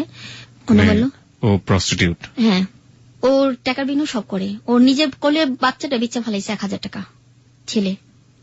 ওকে, তারপর? চুপে চুপে যেতাম, মেয়ে কি কি খেতে চাইতো কিনে দিতাম। ওই যে সবাই আমাকে আদর করে ভাইয়া, এই একটা কথা বলা হয়নি, আমাকে এলাকার ভিতরে সবাই আদর করে, মামা সবাই, মানে মামা বলি, ভাইয়া বলি, বাবা বলি, সবাইকে আমাকে আদর করে। 10 টাকা 5 টাকা যে সঙ্গে যেটা চাই, এখনো সেটা আমাকে করতে হয়, চেয়ে খেতে হয়। পরে এক পর্যায়ে গেল কি, একটা অনুষ্ঠানে মানে আমাদের মাজারে এখানে মেলা হয়, মেলার ভিতরে ছেলের সাথে পরিচয় হয়, নাম হলো জাহাঙ্গীর। তো জাহাঙ্গীর আবার চ্যালেঞ্জ করে যে মেয়েকে আমি পটাবো। তো আমাকে পটাইছে, আমাকে একটা নাম্বার দেয়। তখন আমার মোবাইল ছিল। কার সাথে চ্যালেঞ্জ করে? ওর বন্ধুর সাথে। তখন ও কানে দুল বানায়, চ্যালেঞ্জ করে যে আমি যে বিয়ে করছি এটা জানাবি না। তো জাহাঙ্গীরের নাম্বার এখনো আমার কাছে আসছে, বিশেষ না, ওর সাথে কথা বলতে পারেন আপনি। ওকে, আমরা একেবারে আপনার জীবনের গল্প শেষ হলে, প্রাসঙ্গিক হলে আমরা কথা বলবো। আচ্ছা, তো ও যে বিবাহিত ভাইয়া সেটা আমি জানি না, আমি সব বলছি, আমি আমার মেয়ে আছে একটা, আমি বিবাহিত, আমার হাজবেন্ড নেই, আমি বলছি আমার হাজবেন্ড মারা গেছে, সম্পূর্ণ ডিটেলস বললাম। ঠিক আছে, আমি মেনে নিলাম। তো একদিন আমাকে অফার দেয় পোস্তকলা ব্রিজে, চলো পোস্তকলা ব্রিজেতে আমাকে নিয়ে গেল আপনার কারণ বাজার, এই যে কারণ বাজার নিয়ে আসে আমাকে। কারণ বাজার আপনার এই যে একটা হোটেল আছে, সেই হোটেলে আমাকে উঠায়। তখন আমি লাইফে আমি হোটেল দেখিনি, আমার লাইফে প্রথম। তো উনি আমার সাথে ফিজিক্যাল করতে চাচ্ছে, তো আমি জিতছি না, আমি দেব না, জোর জবরদস্তি আমাকে ছাড়তে করতে, আমি দিচ্ছি না। পরে আমার হাতে আবার চুরি ছিল, আমি হাত কাইটা ফেলাইছি ভাই, এই যে দেখতে পাচ্ছি হাত কাইটা ফেলাইছি। তো হাতে মিদে শিলে পড়ছে মনে করেন 16টা। ওই হাতে মিদে আমাকে কিস করতেছে, কপালে কিস করতেছে, সেদিনকে আমার সাথে ফিজিক্যাল করে। তবে একটা জিনিস দেখা যাচ্ছে, যে ছেলে আমার সবকিছু জেনে শুনে একবার করার পর কিন্তু ছেলে আমাকে ছেড়ে দিতে পারতো, কিন্তু ও আমাকে ছাড়েনি। ও আমাকে ভালোবাসে, আমি ওকে ভালোবাসতাম। আমার প্রথম স্বামীকে যতটুকু না ভালোবাসতাম, আমি ওর ভালোবাসতাম। এক পর্যায়ে ও আমাকে নিয়ে আমার এলাকায় ঘর নেয়, মাসুদকে দেখায় আমি ওরাকে ঘর নেই, যেটা আমার হাজবেন্ড। সবাই জানে যে এটা আমার হাজবেন্ড, বিয়ে করিনি। কিন্তু আপনি যে ছেলেটার সাথে এই সম্পর্ক করলেন, ওর নাম যেন কি? জাহাঙ্গীর। জাহাঙ্গীর তো জানতো যে আপনার হাজবেন্ড মারা গেছে, তাহলে মাসুদকে দেখিয়ে ঘর নিলেন কিভাবে? মাসুদ তো জানে না যে এটা আমার হাজবেন্ড, ওর সাথে আমার বিয়ে হয়েছে। তো মাসুদকে আমি বলছি যে আমি একদিনের ভিতরে আমি বিয়ে করে তাকে আমি দেখা দিব। আচ্ছা, এমনি জাহাঙ্গীর জানতো যে মাসুদ আপনার হাজবেন্ড? না। ওকে। ও জানতো যে আমার হাজবেন্ড মারা গেছে। যে আমাকে নিয়ে গলিতে ঘর নিচ্ছে, আর একটা বছর ওর সাথে সংসার করলাম। আমাকে খাওয়া লাওয়া ভাড়া বুড়ো সব দিত, সম্পূর্ণটা দিত। 2.5 বছর সংসার করলেন, বিয়ে হয়নি? বিয়ে হয়নি। মানে এটাকে ইংরেজিতে লিভ টুগেদার বলে, আপনি কি জানেন লিভ টুগেদার? আপনি জানেন না? ওকে, হ্যাঁ, তারপর? থাকার পর একদিন জানতে পারি ওর নাম্বারে ফোন আসে, মেয়ের কণ্ঠ। কি ব্যাপার, তুমি কোন মেয়ের সাথে কথা বলতেছ? আমার এক ফ্রেন্ড। মেয়ে আবার ফ্রেন্ড হয় নাকি? আমার তো কোনো ছেলে ফ্রেন্ড নেই, তোমার মেয়ে ফ্রেন্ড আসলো কোথা থেকে? কয়টা মোবাইলে পরিচয়। তো একদিন রাতে ও শুয়ে আসছে, তো আমি আমার মোবাইলটা চেক করি। আমি গেল, কে? আপনি কে? ওর মোবাইল আপনার হাতে কেন? কয় আমি ওর বউ। আমি কই আপনার নাম কি? কয় মিলি। মানে জাহাঙ্গীরের ওয়াইফের নাম ছিল মিলি। জাহাঙ্গীরের একটা ছেলে একটা মেয়ে। তখন জানতে পারি যে ও বিবাহিত। তো ভাইয়া ও যখন অসুখে পড়ে, আমার হাতে টাকা নেই, আমার ঘরে চাল জমানো ছিল, ও চাল বিক্রি করে আমি ওর অসুখের টাকাও দিই এবং ওর মাথা পানি ঢেলা দিই। আমি কখন আমার হাজবেন্ডের পাও টিপে দিই না, ওর পাও টিপে দিচ্ছি। এমনও দিন গেছে না খেয়ে ওকে আমি খাওয়াইছি। সবকটা ছেলেরা আমার সাথে মানে ছলনা করলো, কিন্তু একবারও বুঝলো না যে এই মেয়েটা কোথায় যে দাঁড়াবে। এখন যে মেয়েটা আছে, এখন কোথায় যে আছে দাঁড়াচ্ছে, সেটা ছেলেরা বোঝে না। তো জাহাঙ্গীর আমাকে বললো কি যে তুমি কি আমার ওয়াইফের সাথে কথা বলছো? আমি হ্যাঁ বলছি। কেন বলছো? আমাকে মন চাইছে, তেমন কত আমি মেলায় যাব। তো 3 দিন পর্যন্ত আসেনি ভাইয়া, 3 দিন 1 সপ্তাহ পার হয়ে যায়, আসে না। তো আসার পর ও বলতেছে কি যে একটা বাসাতে একটা খেতা নিয়ে আসছিল, আপনারা যেটা বলেন খাতা নিয়ে আসছিল ওর বোর থেকে। ও খাতা না আমার শৈলী মিদা ভাই আমি দিতে পারিনি, কারণ ওর বোর খাতা আমি তো দিতে পারি না, ও গায়ে দিত। ও মেলা ভিতর যায়, এগুলি করে, মেলা ভিতরে যায় এক মেয়েদের সাথে পটায়, মেয়েদের সাথে এটা করে, যায় আরেক মেয়ের সাথে ফিজিক্যাল করে, নাম হলো শারমিন। এটাকে পটালো কিভাবে? এটা মেলায় গেছে, মেলায় গিয়ে বলতেছে যে ভাইয়া আপনার কানে দুলটা অনেক সুন্দর, আপনার নাম্বারটা দিবেন, আপনার সাথে আমি যোগাযোগ করবো। তো নাম্বার দিয়ে আসে। তো ওদিন আপনার রাতে আমার বাসায় আসে জাহাঙ্গীরে। আসার পর ওদিন রাতে আমার সাথে স্বামী স্ত্রী ভাবে সম্পর্ক করার পর সকালবেলা ওই মেয়েটা ফোন দেয় যে জাহাঙ্গীর তুমি কই? কয় তো আমি আসতেছি। আমি আবার শুনে ফেলাই। পরে ভাই আমি কি করছি, টাকা ভর্তি গেছি, মোবাইলটা নিয়ে গেছি। তো আমি শারমিনকে বললাম, শারমিন তুমি কি নাম্বারে ফোন দিছিল? হ্যাঁ। আমি কত বিবাহিত, তো 2টা বউ আছে, আমি একটা, আর বড় বউ নাম হলো মিলি। তুমি ওর সাথে কিভাবে সম্পর্ক করলে? আপনি ওর বউ? ও তো বিয়ে করেনি, ও তো বললো। আমি কই না, বিয়ে করছে, ওর 2টা বাচ্চাও আছে। ঠিক আছে ওর কাছে ফোনটা দেন। আমি কই না, ওর কাছে ফোনটা দেবো না, আমি যে ফোনটা করছি সেটা বলবো না। তো ফোন যা ঘরে যা আছাড় মারছি, আছাড় মারা পর আমাকে থাপ্পড় মারছে। তো আমি আবার কি করছি, বটি নিয়ে গলা মিদে একটা টান মারছি। এই যে গলা মিদে ডাক্তার আছে। আপনি আপনার গলার ভিতরে টান দিয়ে দিয়েছেন? হ্যাঁ, জিদ করে যে এই জীবন আর রাখবো না। সব ছেলেরা যখন আমার সাথে একটু করে, মাসুদও আমাকে ধোকা দিল, তুই আমাকে ধোকা দিচ্ছি, আমার এই জীবন আমি রাখবো না। যখন গলাটা টান দিচ্ছি তখন আমি অজ্ঞান হয়ে পড়ে গেছি। তো রক্ত ঝরা ঝরা পড়তেছে, আমাকে আর হাসপাতালে নিয়ে যায় না, হাসপাতালে গেলে তো কেস মামলা হবে। ওই মুহূর্তে কি করলো, কোলে কিলো আমার বিছনার উপরে বসাইলো। বিছনার উপরে বসার পর ও চলে গেল। একে জীবনকার জন্য ভাইয়া আমার লাইফের থেকে চলে গেল। ওই মুহূর্তে একবারে চলে গেল? হ্যাঁ চলে গেল। কোথায় বাড়ি ছিল, কোন জায়গা থেকে এসেছে কিচ্ছু জানতেন না?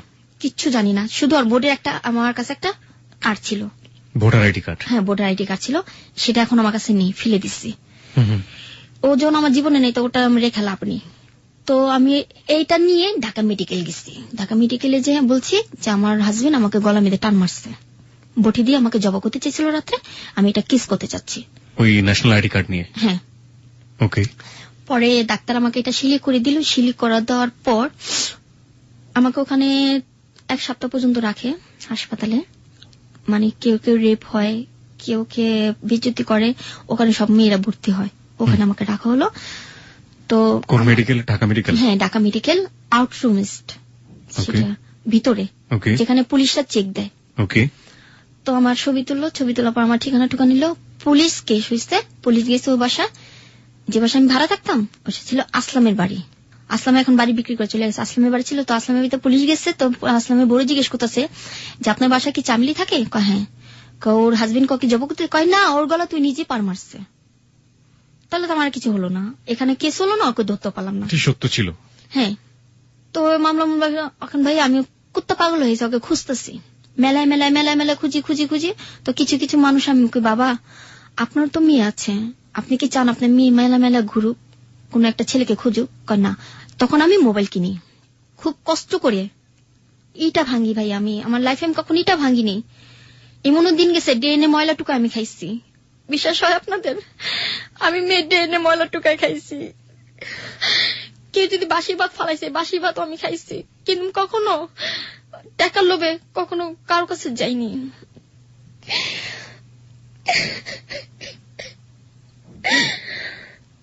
আমার লাইফে আমি কখনো পচা ভাত আমি খাইনি। এখন যেটা আমি খাচ্ছি খুব ভালো ভাইয়া আছি। আপনি কি হারিয়ে ফেলেছেন? আপনি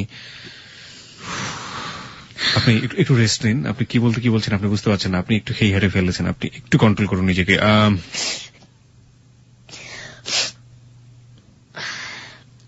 সেদিন আমি একটা মোবাইল কিনি, তো মোবাইলের মাধ্যমে কিছু কিছু মানুষকে নাম্বার দেওয়া হয়, সেটা আপাতত হারাই গেছে। এখন নতুন যেটা চালাচ্ছি সেটা আপনারা জানেন।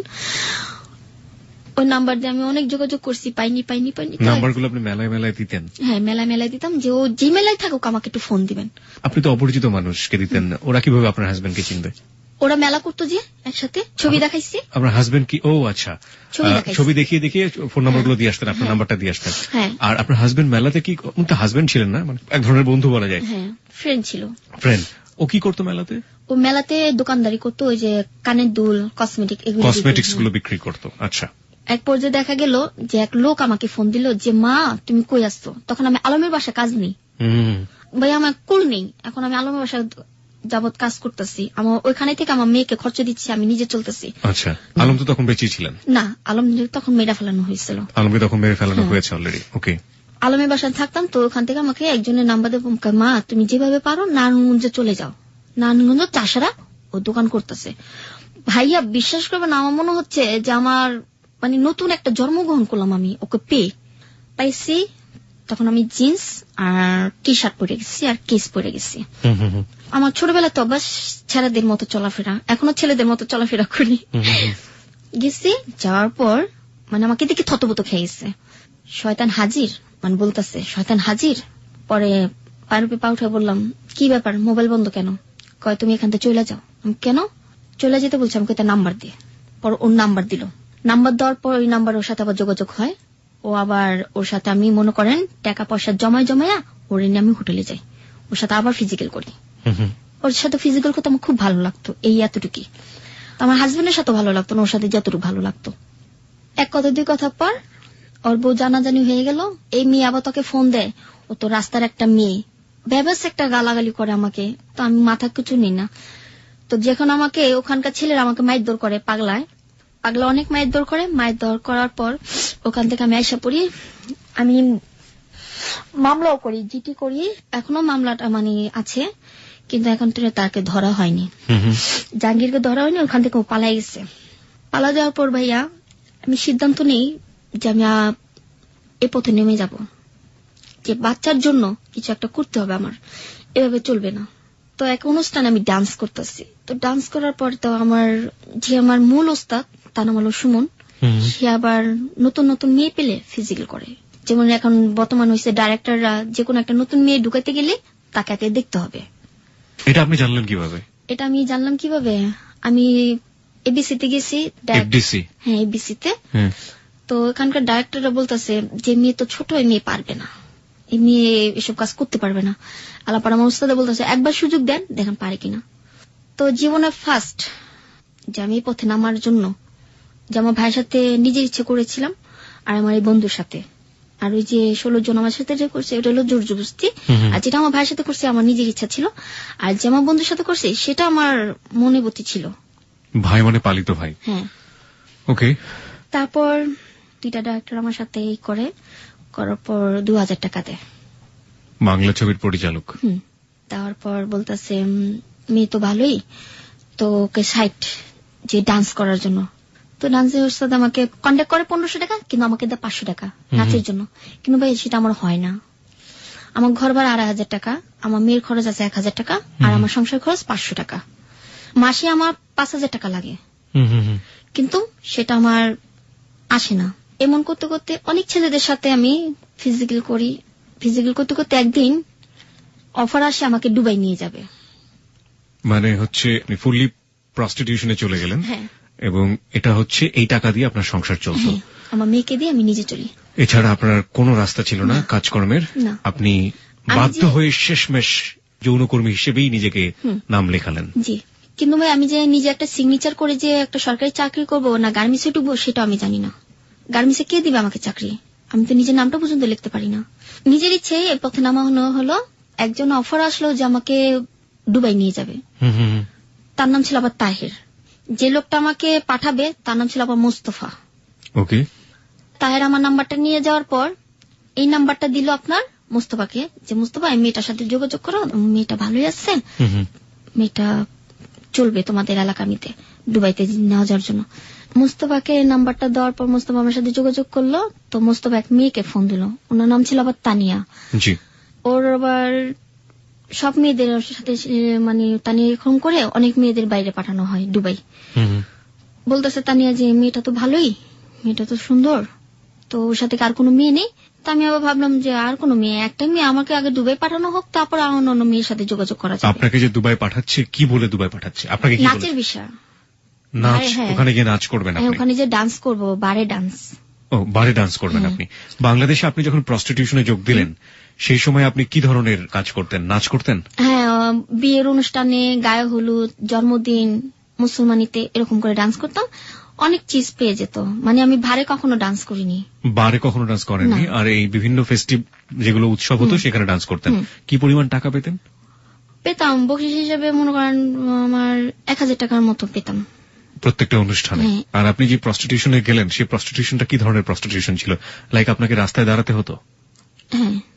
আমাকে একটু বলবেন যে কিভাবে কি করতেন? আপনি তো বলছেন ফিজিক্যালটা। না, আমি নট ফিজিক্যালি, আমি জানতে চাচ্ছি যে আপনাদের কালচারটা কি, কিভাবে কাস্টমার জোগাড় করতেন এবং কি ধরনের কাস্টমারের সাথে মিশতেন? না, মানে আমি ডান্স করতে গেলেই কেউ আমাকে পছন্দ করতো, ওর নাম্বারে ফোন দিয়ে যোগাযোগ করতো, তুমি কি নাচে ফাঁকে ফাঁকে আর কিছু করো? আমাকে হ্যাঁ, টাকা পেলে আমি সব জায়গায় যেতে রাজি আছি, আমার টাকা দরকার। কত টাকা দরকার? আমি কারোর সাথে কন্ট্যাক্ট করে যাই না। না, আমি যেটা বলতে চাচ্ছি আপনাকে, আমরা এক ধরনের কলগাল দেখেছি যারা রাস্তায় দাঁড়ায়, হ্যাঁ, দাঁড়িয়ে কাস্টমার কালেক্ট করার চেষ্টা করে। আপনি কি ওই লেভেলে ওখানে কখনো যাননি? ওখানে কখনো যাইনি। তার মানে আপনাকে যেটা করতে হচ্ছে আপনার নাচ থেকে আপনার কাস্টমার গুলো আপনি জোগাড় করতেন। ওকে। তো এরকম করতে করতে আপনার একসময় দুবাই যাওয়ার একটা পসিবিলিটি তৈরি হলো। আপনাকে বলা হলো যে আপনাকে দুবাইয়ে ডান্স করতে পাঠানো হবে, তাই তো? ডান্স করতে পাঠানো হবে। হ্যাঁ, তারপর? তো আমাকে মতিঝিল একটা হোটেল আছে, ওই হোটেলে খুব ওই যে ভুনা খিচুড়ি বিক্রি করে, যেটা আপনারা বেশি পছন্দ করেন। তো আমাকে গিরিল দিল, গিরিল খেলাম। তো আমাকে কোল্ড ড্রিঙ্ক দিল, কোল্ড ড্রিঙ্কস। ওকে। কোল্ড ড্রিঙ্কের ভিতরে কি ছিল না ছিল আমি জানি না, তো আমি তারপর এটা বেশি পছন্দ করে খেলাম। খাওয়ার পর ভাইয়া আমি যেটা দেখলাম যে লোকটাকে 500 টাকার বান্ডিল গুনে গুনে দিচ্ছে মুস্তফাকে। যে মুস্তফা আপনাকে এরকম যাওয়ার জন্য? ওই মেয়েটা মুস্তফাকে টাকা দিল, ওই যে তানিয়া বেগম। তো টাকা দেওয়ার পর আমাকে বাসে উঠালো। আমাকে মনে মনে বাস দিয়ে কো যাবে। আপনি কোনো কিছু বলতে পারছিলেন না সময়টাতে? আমি নিজেও জানি না আমি তখন কেমন হয়ে যাচ্ছে, আমার মাথা মতো সব ঘুরে যাচ্ছে। তো বাসে উঠালো, বাসে উঠার পর এক বাসে তারেক বাস আমাকে নিয়ে গেল। তো যেখানে আমাকে নিয়ে গেছে সেটা হলো আপনার শ্যামলীতে উঠাইয়া আমাকে নিয়ে গেল আপনার যেটা বেনাফুল। ওকে, বেনাফুল বাস স্ট্যান্ডের কন্টেস্টেন্টের সাথে আমার কথা বলে, ওই মেয়ে কথা বললো। কথা বলার পর মেয়ের ব্যাগের ভিতরে ভাইয়া প্রচন্ড টাকা। তো আমি ভাবতেছি যে এত টাকা পেলে তো আমি এক রাতে মালিক হয়ে যেতাম, তো এই টাকাটি কিভাবে চুরি করা যায়। আপনি ওটা ভাবতেছেন ওই সময়? ওইসব ভাবতেছি আমি। তো মেয়ে তো আমাকে হাত উন্না দিয়ে ওই মেন উন্নার সাথে বেঁধে রাখছে, তো আমি তো আর কিছু করতে পারতেছি না। তো ঘুম নৌকার এইটা যে বাসটা যে উপরে দা পার হচ্ছে ভাইয়া, ঠান্ডা আমার পশম খায় দাঁড়ায় গেছে গা। ঠান্ডা যে একটা বাতাস আসছে, জানলাটা খোলা ছিল। তো উঠে দেখি কি, আপু এটা কোথায়? কয় কেন? তুই তো এখন পেলিং আছিস। আমি আপু আমি পেলিং এ? আমার কত সৌভাগ্য যে আমি পেলিং উঠতেছি। আমার অনেক লাইফে আমার আসলো, আমার শখ ছিল যে আমি পেলিং উঠবো, তাহলে আমি মনে হয় পেলিং এ। তো আমার মাথা মতো তো কি খাওয়াইছে আমি নিজেও জানি না। যখন আয়নাটা খুলে দেখি নদী, ওই যে বেরি দিয়ে যে পার হয় না, ওটাকে কি বলে, বেরি নাকি? আমরা শিওর, আমি কখনো যাইনি ভাবে। বেরিদা পার হওয়ার পর নিয়ে গেল, নিয়ে যাওয়ার পর দেখি ভাইয়া গাছ আর গাছ। সকালবেলা আমার জ্ঞান ফিরছে, সুস্থ।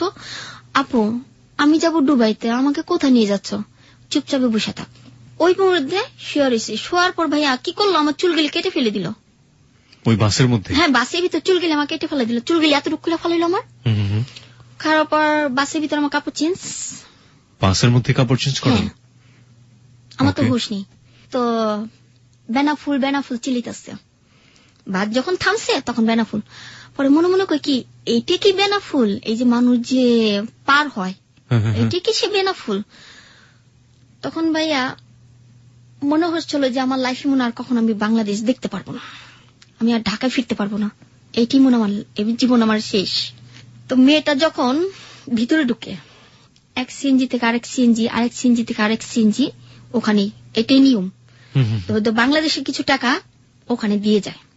ওখানে কিছু লোক আছে ওর পরিচিত, বলতেছে সুস্মিতা তুমি কি আসছো এখানে? হ্যাঁ। ভালো তো, এটা মনে নয়া জিনিস নিয়ে এসছো, ভালো ইচ্ছে, ছোট আছে চলবো, মানে আমার কথা বলতেছে। কোন ভাই আমার দুইটা চোখ দিয়ে যে আমি ভাবছিলাম যে আমার মেয়ের মনে আমি আর দেখতে পারবো না, আমার জীবনে মনে আমার মেয়ের সাথে আর দেখা হবে না। তো যখন ওনারা আমাকে বর্ডার ক্রস করে, তখন বর্ডারের সামনে দুটা ছিল এই যে বিএসএফ, আর্মিদের পোশাক পরানো। বিএসএফ? হ্যাঁ। বলতেছে क्या सुमिता नया माल है, लड़की तो बहुत छोटा है, पैसा मिलेगा, ले जाओ। যখন ভাই আমি বর্ডার ক্রস করছি, তখন ঢুকছি, তখন বলতেছে এইটা ইন্ডিয়া, তোর লাইফ শেষ। আমি মনে হয় যে আমার লাইফে আমি কখনো আমার বাংলাদেশ আমি দেখতে পারবো না, আমার মাকে দেখতে পারবো না, আমার দুইটা মেয়েকেও দেখতে পারবো না। তো মেয়ে আমাকে একটা গাড়িতে উঠায়, হলুদ একটা গাড়ি, কলকাতার। আমি এখানে একটু থামাই আপনাকে। আপনি বললেন দুটো মেয়ে, আরেকটা মেয়ে কোনটা? সেটা হলো আমি একটা বাচ্চা পেয়েছিলাম, সেটা আমি পরের প্রসঙ্গে বলি। ওকে। তো আমাকে হলুদ গাড়িতে উঠায় কলকাতা সোনার কাছে যাই গি। হ্যাঁ, আমি ছোটবেলা থেকে হিন্দি পারি, তো হিন্দি ছবি তো দেখি, দেখতে দেখতে অভ্যাস হয়ে গেছে। কলকাতা সোনার কাছে যাই কি কাহা, হলুদ গাড়িতে আরেকটা গাড়ি ক্লোজ করলো, করার পর আমাকে নিয়ে গেল 94-এ, কলকাতা সোনাগাছি। কলকাতা সোনাগাছি 94-এ। ওটা হলো মানে যে বাড়িটা নাম্বার 94। ওকে, 94 নম্বর বাড়ি। হ্যাঁ। কিছু কিছু মেয়েরা দেখি বাইরে দাঁড়া আসছে, কিছু ছেলেদের টানতাছে, কিছু কথা পর আমি দেখতেছি আর অনুমান করতেছি, এটি মনে হয় যে টিভিতে দেখি, যে কলকাতা ছবি দেখি, যে এটা মনে হয় এটা খারাপ জায়গা, আমার লাইফে আর কখনো বাংলাদেশ রাখা হবে না। তো এক পর্যায়ে আমাকে বাড়ির ভিতরে ঢুকালো, ঢুকার পর আমাকে গোসল করালো, শাড়ি পরাইলো, শাড়ি পরার পর যে বড় সর্দার নেই তার সামনে আমার নিয়ে গেল, যে আমাকে থাপ্পড় মেরে বলে নমস্তে কর। নমস্তে মাইজি, इसका नाम क्या है? इसका नाम पूजा घोष है। আমার নাম পূজা ঘোষ রাখছে ইন্ডিয়াতে। আর ওই মেয়ের নাম হলো সুস্মিতা বোস। ওকে, আসল নাম ছিল? আসল নাম ছিল তানিয়া বেগম। তানিয়া বেগম। ওনার সম্পর্কে আপনি কতটুকু জানেন? উনি বাংলাদেশে উনি নাকি কি বলে এটাকে, ওই যে বেরিয়েছে যে ইয়াবার ব্যবসা করতো। ওনার পরিবার কোথায় থাকে? না, ওনার হাজবেন্ড নেই। উনি ইন্ডিয়াতে অনেক গিলে হাজবেন্ড মানে ই করছে, এটা আমার হাজবেন্ড, এটা আমার হাজবেন্ড, এক রাত্রে একটা করে হাজবেন্ড বানায় ওনার কাজের সুবিধার্থে। হ্যাঁ, কাজের সুবিধার্থে। ওনার একটা ছেলে আছে, কিন্তু এই ছেলেটা কার এটা কেউ জানে না। কেউ জানে না। ওকে। তারপরে আমাকে যে রুমে রাখা হলো, আমার একটা আলাদা রুম দিচ্ছে। তো ছোট ছোট স্কার্ট পরে, মানে কি বলবো ভাইয়া,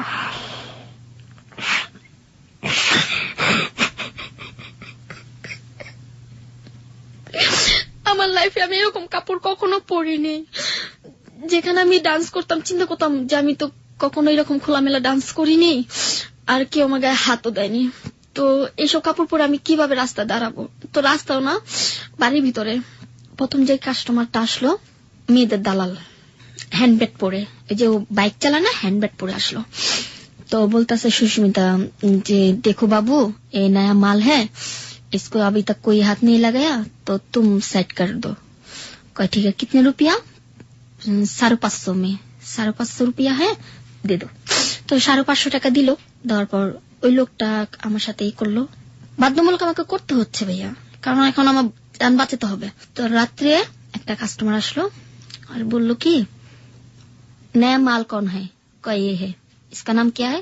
पूजा है, कहा इसको भेज दो। রুমে গেলাম, যাওয়ার পর ওনার পাও ধরে বললাম যে ভাইয়া, আমি ম্যারিড, আমার একটা বেবি আছে, আমার इस दिन আমি कोई नहीं है ওই বেটি কি ছাড়া, তো যেমনি হোক আমাকে বাংলাদেশে পৌঁছে দেন। তো আবার একটু কিছু কিছু বাংলা বলে যে তুমি কোনো চিন্তা করো না, আমি তোমাকে বাংলাদেশ পৌঁছে দিব। আবার এইভাবে কথা, মানে হিন্দি তো বলতে পারে না, কলকাতার ভাষায়, তুমি কেন চিন্তা করো না, আমি তোমাকে বাংলাদেশ পৌঁছে দিব। তো এক পর্যায়ে গেল কি, মানে এক এক দিনে আমি এক এক জন্মদিন পালন করি, মানে আমার তো জন্ম পরিচয় নিজেও জানি না। কাউকে বলে 1 বৈশাখ আমার জন্মদিন, কাউকে বলে জানুয়ারি মাসে আমার জন্মদিন, কাউকে বলে আমার 30 তারিখে জন্মদিন। তো ওখানে আমার 30 তারিখে, যেমন 2011তে আমাকে ওখানে নিয়ে যাওয়া হয়েছে, তখন ছিল কালী পূজা। তো ওখানে বললাম যে আমার 30 তারিখে বার্থডে হ্যাঁ, তুমি কি आओगी? তো ছেলের নাম ছিল আবার পাবন। কাহা आओगी না, তুমকো শাদি করুঙ্গি। মনে মনে কই কি কেউ কি বিয়ে করবো খারাপ মেয়েদের, এরা মনে আমার লাইফটা তাহলে সুন্দর হয়ে যেত যে খারাপ মেয়েদের যারা বিয়ে করে। তো আসছে, আসার পর সিঁদুর নিয়ে আসছে, মঙ্গলসূত্র নিয়ে আসছে, শাড়ি নিয়ে আসছে আমার জন্য। কোন ছেলে? যে ছেলেটার আপনি পা ধরে কান্নাকাটি করলেন? ও আমাকে বিয়ে করার জন্য।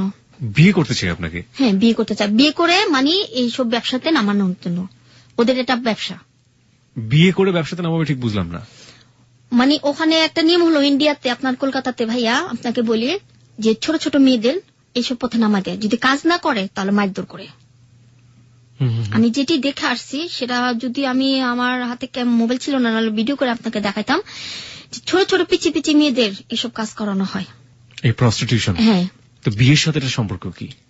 মানে বিয়ে করে ওদের লাইফে নিয়ে যাবে, ওরা আবার এই ব্যবসা নামাই দিবে, মানে বৈধ একেবারে বউ হিসেবে। বউ হিসেবে বউ কাজ করবে, স্বামীরা বসা খাবে। ওকে। যেমন তানিয়া বসা বসা কাজ করে, স্বামী খায়। তানিয়ার অনেকগুলি হাজবেন্ড, হিসাব নেই।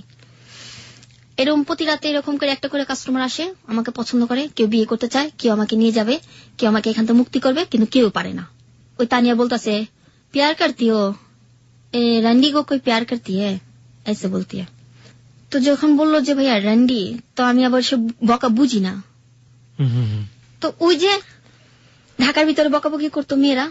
তো এক পর্যায়ে দেখা গেল ওই ছেলেটা আসছে, আসার পর আমাকে টয়লেটে রেখা দিচ্ছে। তো ডেকে রাখার পর আমাকে উলঙ্গ করে, শরীরে কাপড় নেই, টয়লেটের ভিতর ঢেকে রেখেছে কে? তানিয়া। তানিয়া আমাকে ভিতরে আটকে রাখছে, কাউকে দেখতে দেবে না আমাকে, আটকে রাখছে। আটকা রাখার পর তো ওই ছেলে জিজ্ঞেস করতেছে পূজা কাহা হ্যাঁ, এক লড়কা কে সাথ ও ভাগ গিয়া, আবি নেই আয়েগি, ও ভাগ গিয়া বাংলাদেশ চলে গিয়া। আমি কিন্তু সব শুনতেছি বাথরুমে বসে বসে। তো আমি চিল্লাইতেছি, কি আমার চিল্লান শুনে না। তারপর যে দেখা গেল কি বাইরে পুলিশ হাঁটতেছে। পুলিশ হাঁটার পর ভাইয়া আমি আবার কি করছি, হাতে মিদে উন্না পেঁচে, আমি খুব মানে আমার জিদ প্রচন্ড রাগ, এত জিদ উঠলে মানে শরীর ঠান্ডা হয় না, এত রাগ। তো তো হাতে মধ্যে উন্না পেঁচে আয়না মধ্যে ঘুষা মারছি। ঘুষা মারার পর আয়না বাইরে দিয়ে ছিটা পুলিশের মাথায় পড়ছে। আমি বলছি যে বাঁচাও বাঁচাও বাঁচাও, আমাকে এখানে যেভাবে হোক আমাকে বাঁচাও। তো পুলিশ মরে গেছে যে अभी अभी इस रूम से कोई लड़की आवाज कर रही है मुझे बचाओ बचाओ बचाओ, कौन है लड़की? আল্লাহ পরে বাথরুমে থাপড়াইতেছে, বাথরুম খুলে দেয়, আমি পুরো উলঙ্গ, আমি এভাবে বসে রয়েছি ভাইয়া। তো বসার পর ওই লোকটা বলতেছে এ লড়কি মালকিন कौन है? আলম বললাম জি ভাইয়া ও লড়কি है, बांग्लादेश में इसका नाम तानिया बेगम है, आया इसका नाम सुष्मिता है, ठीक है। পরে বললো যে তোমাকে কত টাকা থেকে কিনে আনছে? আমি বলছি 21,000 টাকা দিয়া। তোমার ঢাকায় কে কে আছে, বাংলাদেশে কে কে আছে? আমাদের কি বলতো জানেন? বেঙ্গুলি। ये लड़की बेंगुली है, कितने रुपया में खरीदने लिया? 21,000 में। तुम कौन कौन है? मैंने बोला मेरे दुनिया में कोई नहीं है, मेरी एक बेटी है, আমার একটা মেয়ে আছে, ওই মেয়ে আমার সবকিছু, আমার আপন বলতে কেউ নেই। তো ওনারা কি করলো, আমাকে কাপড় পেঁচাইয়া থানায় নিয়ে গেল। থানায় নিয়ে গেল, ওই মেয়েরও নিয়ে গেল, ওই মেয়ের লগে যে ছেলেটা ছিল ওই ছেলেটাও নিয়ে গেল, আরেকটা মেয়ে ছিল বাংলাদেশের, ওই মেয়েরও নিয়ে গেল। ওই যে মেয়েটা নিয়ে গেছে ওই মেয়ের নাম ছিল আবার কথা। কথা ছিল ওই মেয়েটা মনে করেন বাংলাদেশেতে এতটুকু কালেতে মেয়েটা নিয়ে এসে এই অবস্থা করছে। তো ওর কি ফ্যামিলি ছিল বাংলাদেশে? হ্যাঁ, আর সব ছিল। কিভাবে নিয়ে আসলো ওকে? ওকে চাকরির কথা বলে, কাজের বাসা বাড়ি কাজের কথা বলে নিয়ে আসছে। আসা মনে করেন এখন ওর 12 বছর হয়ে গেছে, বিয়ের বয়স হয়ে গেছে। মানে ও যখন সাবালিকা হয়নি তখন থেকে ওখানে ওকে রেখে এখন এই কাজ করাইছে। পারভার্টনেস যে কত মারাত্মক হতে পারে বলার কোনো ভাষা নেই, কি মন্তব্য করবো খুঁজে পাচ্ছে না এবং ব্রেন কাজ করছে না। তারপরে আপনার থানায় নিয়ে গেল। থানায় নিয়ে যাওয়ার পর আমাকে থানার ভিতরে টর্চার করতেছে মহিলাটা, যে রান্ডি তোর লিগা আজকে আমার সপ্তাহের লাইফটা নষ্ট হইব। হ্যাঁ, তানিয়া আমাকে মারতেছে, আর ওই লোকটা আমার মারতেছে। ওই লোকটার নাম ছিল বাবু। কোন লোকটা এটা? ওই যে তানিয়ার হাজবেন্ড। ওটা কিন্তু ওর আসল হাজবেন্ড না, নকল। মানে টাকার জন্য ওকে রাখছে। তো তানিয়া ওখান থেকে আমাদের মেডিকেল রিপোর্ট করাইলো। সকালবেলা আমাকে কোর্টে নিয়ে যাবে, দমদম কোর্টে। ওটা ছিল আপনার বারাসাত থানা, ইন্ডিয়ার 1 নম্বরই বারাসাত থানা। তো ওখান থেকে নিয়ে গেল, আমাদের মেডিকেল রিপোর্ট করাইলো। আমাকে জিজ্ঞেস করলো যে তুমি কি প্রেগনেন্ট? আমি কই না। তুমি কোন মাসে কি হয়েছিল সব ভাঙা বলো। আমি বলছিলাম না আমি হই না, আমার শরীর বন্ধ আছে। 5 বছরের জন্য আমি যেটা করছি যে আমার সন্তান হবে না, যে সবার সাথে তো এই কথা, 5 বছরের জন্য আমার সন্তান হবে না, এটার জন্য ব্যবস্থা করে নিয়েছিলাম। তো ওনাদের আবার বলিনি যে আমার কোনো রোগ নেই। আমি একটু থামাচ্ছি আপনাকে। আপনি যেই সন্তান বিরতিকরণ যে ব্যবস্থা আপনি গ্রহণ করেছেন, এটার পরে আপনি এক ধরনের ওয়ার্ড আছে ইংরেজিতে সেফ সেক্স বলে, যে নিরাপদ যৌন সম্পর্ক, আপনি নিশ্চয়ই জানেন এটা। এই যে আপনি যেটা বর্ণনা দিচ্ছেন, যে ধরনের কাস্টমারদের সাথে আপনি মিশতেন, তাদের সাথে কি আপনার সম্পর্কটা নিরাপদ ছিল? কারণ আপনি নিশ্চয়ই এইডস রোগের কথা জানেন, বিভিন্ন ধরনের রোগ হওয়ার সময়, কারণ একজন মানুষের শরীরে যদি এই অসুখগুলো থাকে তাহলে ওটার যে ভাইরাসটা আছে সেটা ফ্লুইড দিয়ে আপনার শরীরে প্রবেশ করতে পারে। কিন্তু একইভাবে আপনার শরীরে যদি সেটা থাকে, যারা আপনার সাথে কাজটা করছে, আপনার শরীরে ফ্লুইডটা তাদের শরীরে প্রবেশ করে, তাহলে তাদের ওই ভয়াবহ রোগটা হতে পারে। না ভাই, আমি দেখা মানে মানুষকে যে ডাক্তারের যেটা, আমি কিছু 2 মাস আমি মিরপুর হাসপাতালে চাকরি করছিলাম নার্সের। তো ওনারা আমার কাজ দেখে অনেক সন্তুষ্ট হয়েছে, যে মেয়েটা তো ভালোই কাজ জানে, মেয়ে তো পড়ালেখা জানে, এত সুন্দর কাজ কিভাবে জানে, সুই কিভাবে দিতে হয় না দিতে হয়, এবং স্বামী স্ত্রীরা যে মিলেমিশে করে সেটার মধ্যে কি করতে হয় সেটাও জানি। আমি ওইটা ছাড়া ইউজ করি না। মানে আপনি যে সম্পর্কটা ছিল আপনার, সেটা নিরাপদ সম্পর্ক ছিল আপনার ধারণা মতে। ওকে, ঠিক আছে। হ্যাঁ, তারপর কি হলো ইন্ডিয়াতে? তারপর আপনার ইন্ডিয়াতে ওখানে আমাদের নিয়ে গেল দমদম কোর্টে, বারাসাত কোর্টে নিয়ে গেল। বারাসাত কোর্টের থেকে কোর্টের ভিতর আমার ইচ্ছা মতো মারতেছে। কোর্টের পুলিশ কি করছে তাহলে? না না, আমরা যে গারো তো একটা এক গারদের মধ্যে সবগুলোকে রেখেছে। ওকে, গারোদের ভিতরে আছি, তো গারোদের আমাকে লাগছে করতেছে। পরে বলছে আমার কি দোষ, তোমরা কেন আমাকে বাংলাদেশেতে নিয়ে আসছো? আমি তো বাংলাদেশে আমি যেতেছিলাম দুবাইতে, কিন্তু তোমরা যে এখানে আমাকে বিক্রি করে ফেলবে সেটা তো আমি জানি না। তো এমন করতে করতে করতে আমাকে নিয়ে গেল কোথায়, আমরা সবাই মিলে গেলাম দমদম জেলখানায়। 8টা মাস ভাই আমি জেল খাটছি। আমার লাইফে আমি কখনো জেলখানা দেখিনি। জেলখানা আমি কাঁদছি আর খালি বলছি, আল্লাহ আমি যদি কোনো ভালো কিছু করে থাকি তো আমাকে জেলতে মুক্তি করে দিও, আমি যদি কারো উপকার করে থাকি তো উপকার প্রতিদান আমাকে দিও, আমি কারো ক্ষতি করিনি, ঠিক আছে, মানুষ আমাকে ক্ষতি করছে। 8টা মাস জেল খাটছি। ওখানকার এক জেলারকে আমি বলছি, বাবা मेरे तो दुनिया में कोई नहीं है, मैंने आपको बाबा बोला तो आपको कुछ माइंडे लगा, कोई नहीं, कोई তোমার হাজবেন্ড নেই, মানে উনি আমাকে বাংলা বলতেছে, আমি বলতেছি আমি কই না আমার হাজবেন্ড নেই, আমার হাজবেন্ড মারা গেছে। ওনাকে বলছি যে মারা গেছে। এখন যেটা মানুষের কাছে বলি যে আমার হাজবেন্ড মারা গেছে, আমি ওর সাথে আমার কোনো রিলেশন নেই, মারা গেছে, আমার একটা মেয়ে আছে, আমার আব্বু আম্মু কেউ নেই। কে বলছে তোমার কেউ নেই? আমি আছি না, আমি তোমার বাবা না, সমস্যা নেই, চিন্তা করো না। তো ভাই ওখানে দুবলা কাটতাম, বাথরুম গোসলখানা দিতাম, সবার কাপড় চোপড় ধুয়ে দিতাম। তো কিছু জেলার আমাকে টাকা দিত, কোকেন্ট, কাগজের কোকেন দিত। তো বাইরে গেলে ওটা আবার টাকা হয়ে যেত, টোকেন, ওটাকে টোকেন বলে। হ্যাঁ, তো ওটা দিয়ে 5 টাকা দিয়ে পাউডার কিনে খেতাম, 5 টাকা দিয়ে দুধ কিনে খেতাম। এখনো 5 টাকা প্যাকেট দুধ, 5 টাকা করে ডিম। তো যখন লিলিস পাইছে, ওই লোকটা ওরা সবাই লিলিস পাইছে, যে তুমি তো আজকে লিলিস পেয়ে গেছো গা। তো ভাইয়া যখন লিলিস পাইছি, আমার মনে হয় লাইফে প্রথম কেউ আমাকে আদর করতেছে, বুকে টেনে কান্না করতেছে। যে একটা সন্তানকে কিভাবে আদর করে, সে আদরটা সেদিন আমি পাইছি। যে মা, তুমি কখনো যদি আমার কথা মনে করো তো কলকাতায় এসো, আমি তোমাকে সাহায্য করব। যে তোমার তো মা নেই, বাবা নেই, আমি তোমার আজকে সব। ওই লোকটা আমাকে বলল। ভদ্রলোকের নাম কি ছিল? ভদ্রলোকের নাম ছিল আপনার মনে নেই আমার। ওকে। উনি আমাকে অনেক আদর করছে, জেলখানা আমি আমাকে চেক দিচ্ছে। কিন্তু কিছু কিছু মেয়েরা দেখতাম পুলিশদের সাথে যা করতো, কিছু কিছু মেয়েরা আবার দেখতাম ওখানে প্রেগনেন্ট হয়ে যেত, কিছু কিছু মেয়েরা ওখানে বাচ্চা হয়ে যেত। বাচ্চাগুলো কি হতো? বাচ্চাগুলো ওখানে দিয়ে দিত, জেলখানে দিয়ে দিত মানুষদের। কিন্তু কার বাচ্চা, কিসের বাচ্চা কেউ জানতো না। তো মনে হতে ভয় লাগতো যে আমার কি এরকম হবে, এরকম কি আমার সাথেও করবে। পরে যখন ওই জেলারটা বলে যে তোমার সাথে কোনো কিছু হবে না, তুমি চিন্তা করো না। উনি জেলার ছিলেন ওখানকার জেলার ছিল। ওকে। তো ওখানকার সবাই আমাকে আদর করছে ভাইয়া। আমি কিছু ওই যে এখন হাসির কথা কি, কিছু বাচ্চাদের কান্না করতে পারি, তারপর কুকুরদের ডাক দিতে পারি, তারপরে ছাগলদের ডাক দিতে পারি। তো ওনারা আমাকে আবার ভালোবাসতো, এরকম এগুলো শুনে শুনে ওনারা ভালোবাসতো। ওনাদের মানে মন জয় করতাম। তারপরে দুবলা কাটতাম, গাছ বুনতাম, গাছে পানি ডালতাম। তারপরে যারা বুড়ো তাদের গোসল করাই দিতাম, আমি নিজে ডইলা গোসল করে দিতাম। একদিন দিত মাছ, একদিন দিত ডিম, আরেকদিন দিত আপনার মাংস। আবার ওখানে আমরা রান্না করে খেতাম। রুটি দিত ভাইয়া, রুটি দিত মেডিসিন, সব খাবারের ভিতরে মেডিসিন। কেন দিত, কিসের জন্য দিত জানতাম না, পরে জানতাম যে যেটা সেক্সের জন্য, মানে সেক্স ডিমান্ডটাকে ডিক্রিজ করার জন্য। হ্যাঁ।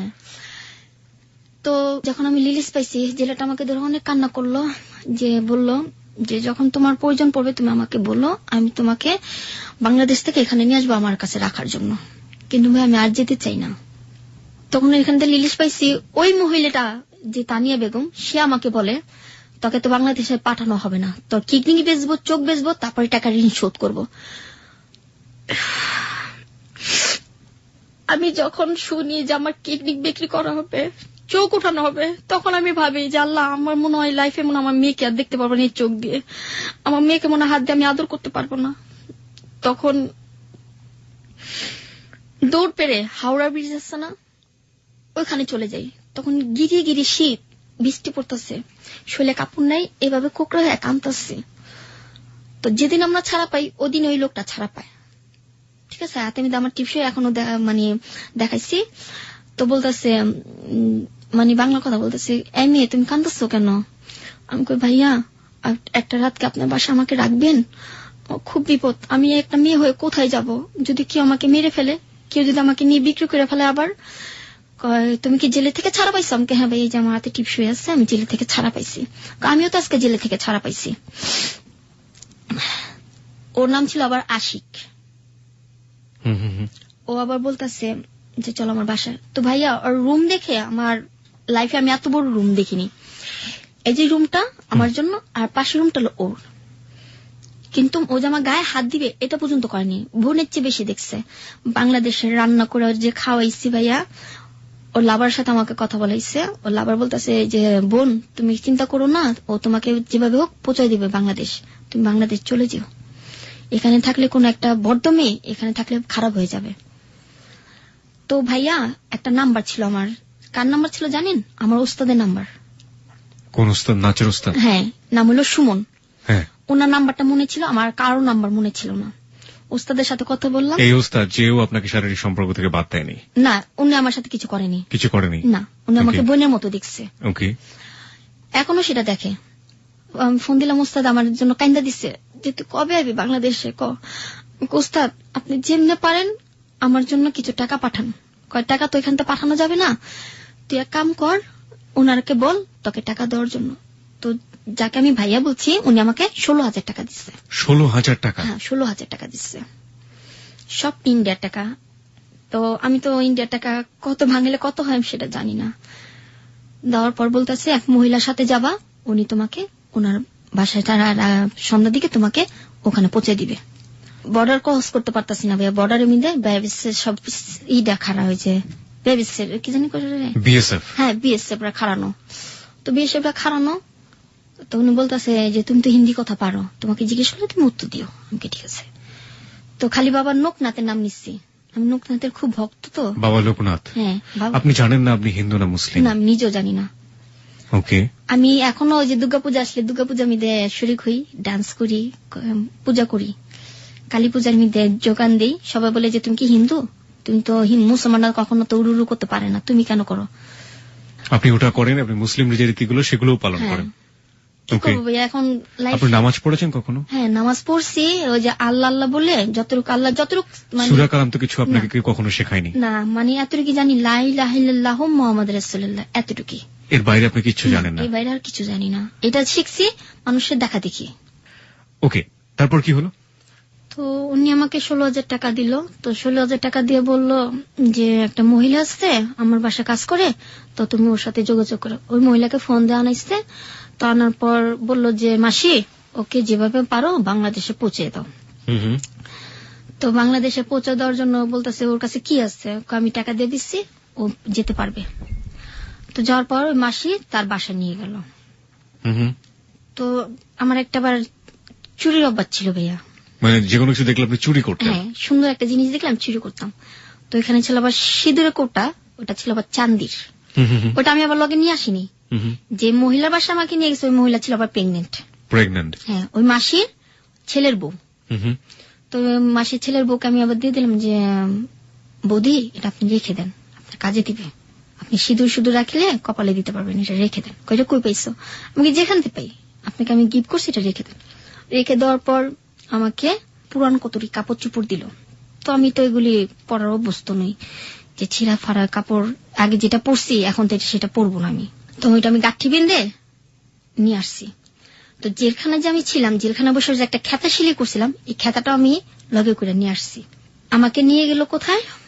বর্ডার। যখন আমি ভিতরে ঢুকলাম তো বেশি জিজ্ঞেস করতেছে এ লড়কি कहाँ जाओगी? मैंने बोला मेरे एक दीदी रहती है यहाँ पर, वो प्रेग्नेंट है, उसको पास जाएंगे।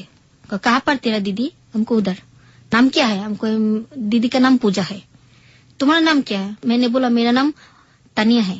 মানে ওই নামটা প্রকাশ করলাম। ওকে। তো প্রকাশ করার পর ঠিক আছে যাও। তো গেলাম, যাওয়ার পর ওখানে এক রাত ছিলাম। যে বাসা আমাকে মানে পার করবে, উনি আবার বাংলাদেশের মেয়েদের পার করে, মহিলাটা ওনার বাসা ছিলাম। উনি আমাকে গাছে থেকে কিছু সবেদা পেরে দিল। সফেদা? ওকে। রাত্রে ওনার আবার কালী পূজা মিদে ডান্স করতেছে, তো আমার আবার ডান্স করার মুড এসে পড়েছে। তো ওখানে বসে আমি আবার ডান্স করতেছি। তো বলতেছে তুমি কি ডান্স করতে পারো? আমি কি না আমি ডান্স করবো না, একটু করো। তো একটুখানি ডান্স করার পর দেখি দুনিয়ার টাকা পড়তেছে, ওখান থেকে টাকা পড়ছে, ওইখান থেকে টাকা পড়তেছে। তো সবটি টাকা ও মহিলাকে নিয়ে নিল। নেওয়ার পর আমার কাছে যে আবার বাংতি কিছু টাকা ছিল, সেটা ছিল আপনার 510 টাকা। এই টাকা এখন আমার বাসায় আছে, ইন্ডিয়ার টাকা, আমি স্মৃতি হিসেবে রেখে দিচ্ছি। এটা আনার তো আমার মনে ছিল না যে আমি নিয়ে আসবো। তো জিজ্ঞেস করলো যে তুমি বাংলাদেশে যে আমাকে ভুলে যাবা? কই না। কই ঠিক আছে, আমাকে ফোন দিও।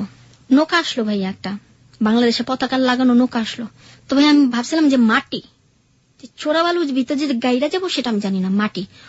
ওই যে সাতক্ষীরা জেলা আর এই যে বর্ডার, এই যে ইন্ডিয়াটা, আর মাঝখানে চোরাবালি নদী।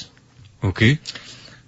আমি একটা করে পাড়া দিবি গাইরা যাই, একটা করে পাড়া দিয়ে আর গাইরা যাই। আমি ভাবছিলাম যে এটাই মনে আমার লাস্ট চান্স, যদি বাঁচলে তো বাঁচবো, নাহলে মরলে তো মরবো। তো বলতেছে তাড়াতাড়ি আসো, এখানে বিয়ে শেপরা দেখলে গুলি করে মানুষ মেয়েরা ফেলায়, আর সুন্দর সুন্দর মেয়েগুলো দেখলে উঠায় নিয়ে যায় বিয়ে শেপরা। একটা কথা কি ভাইয়া, যেটা বলা হয়নি সেটা স্টেজে বলাটা দরকার। ওখানে যদি কোনো সুন্দর মেয়ে দেখে তারা ধরে ধরে নিয়ে মানে কি করতে পারে সেটা তো বুঝতে পারছেনি, করার পর মেয়েরা ফেলায়। বিএসএফ? হ্যাঁ, বিএসএফ মেয়েরা ফেলায়। তো জঙ্গল আর জঙ্গল, তো ওনারা আমাকে একটা বাস দিল। বাস দেওয়ার পর আমি বাস ধরে বাসটা ধরে ধরে নৌকাতে আসো। তো নৌকাতে উঠলাম, তো সম্পূর্ণ পোশাকে মিলে এতটুকু গাইড়ে গেছিলাম, গলা পর্যন্ত গাইড়ে গেছিলাম। আমি ভাবছিলাম যে আমি মনে মাটিতে মরে যাব, মাটিতে আমার মনে চাপা। তো যাই হোক আল্লাহর কাছে দোয়া করতেছি। তো আমি গেলাম, তো আমাকে নৌকা উঠানোর পর হাত পাও ধুইছি। তারপর তোমার কাছে টাকা আছে? আমাকে হ্যাঁ আছে। পরে সবটি টাকা নিয়ে নিল দালালে, ওই বাংলাদেশের দালালে। আমি কি বাংলাদেশ আসবো না? এটাই তো বাংলাদেশ, তুমি এখন সাতক্ষীরা জেলা আসছো, চিন্তা করো কেন, তোমাকে রাত্রে মেয়ে দিয়ে পৌঁছে দিব। তো ওই মহিলার ঘরে গেলাম, যাওয়ার পর কাপড় চেঞ্জ করলাম। চেঞ্জ করার পর আমাকে বলে তুমি রান্না বান্না করতে চাও? আমাকে হ্যাঁ। তো ভর্তা বানাইলাম, অনেক পদের ভর্তা বানাই দিলাম, বউয়া রান্না করে দিলাম। ওনারা আমার খাবার খেয়ে বললো না তোমার হাতের রান্না অনেক ভালো, তো আমাদের এখানে থেকে যাও। আমাকে না আমি থাকবো না। বউয়া যেন কোথায় রান্না করে? এটা কোন এলাকার খাবার? এটা ঢাকায়, পুরান ঢাকায়। পুরান ঢাকার খাবার, ওকে।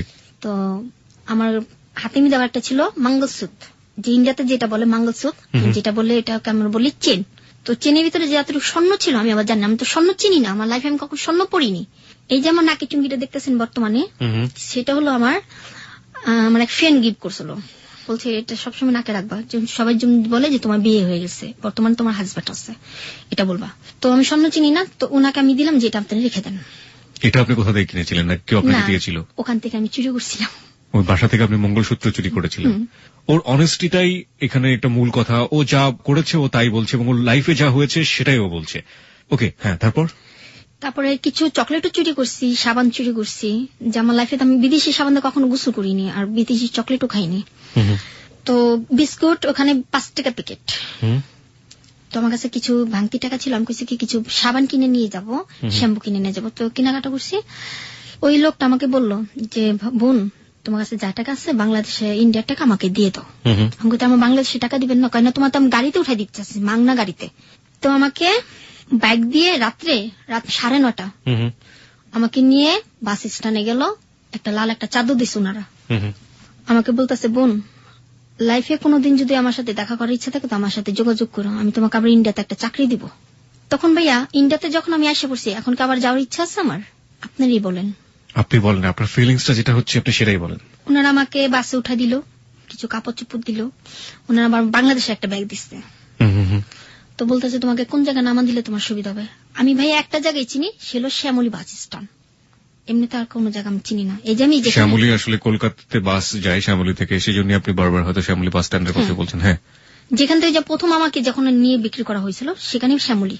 ওকে, ওখানে নামা দিলে আমি সব চিনতে পারবো। তো ভাইয়া গাড়ির ভিতরে যাচ্ছি, তো দেখি কি ওস্তাদকে ফোন দিছে, ওস্তাদ আপনারা পার্টি আয়োজন করেন, আমি আসতেছি, দোয়া করেন, এবার মনে বাংলাদেশে আমি পৌঁছে গেছি। তো ওস্তাদ তো চিখে পেড়া কান্দন। তো আমার নানির কাছে দিছে ফোন, নানিও কান্দন যে তুই তাঁতি রায় বোন, তাঁতি যায়। ঠিক আছে, শ্যামলী নামার আগে কিছু বেশি আমার গাড়ি চেক করতেছে बीएसएफ। हाँ, तो बोलता है ए लड़की कहाँ से आई हो? मैंने बोला मेरे कजिन रहता है यहाँ पर कोलकाता में, उसके बेबी हुआ, मैंने बेबी देखने गया था। तो कहाँ जाओगी? जैकली मंदिर, उसमें मेरा घर है, उस पर जाएंगे। तुम हिंदू हो? हमकी हाँ। পরে ব্যাগ চেক করে কিছু পাইনি, শুধু পেয়েছিল কিছু বিস্কিট, চানাচুর আর সাবান। এরপর আবার একটা চেক করছে, ওখানেও একই প্রশ্ন, একই আমার চেক। যখন আমি ভাইয়া শ্যামলী নামছি, যখন আমি বাংলাদেশের মাটিটা পাড়া দিচ্ছি, মনে হচ্ছে যে আমার নতুন আমি জন্মগ্রহণ করলাম, যে কেমন যে ভিতরে লাগতেছে যে বুঝাতে পারবো না।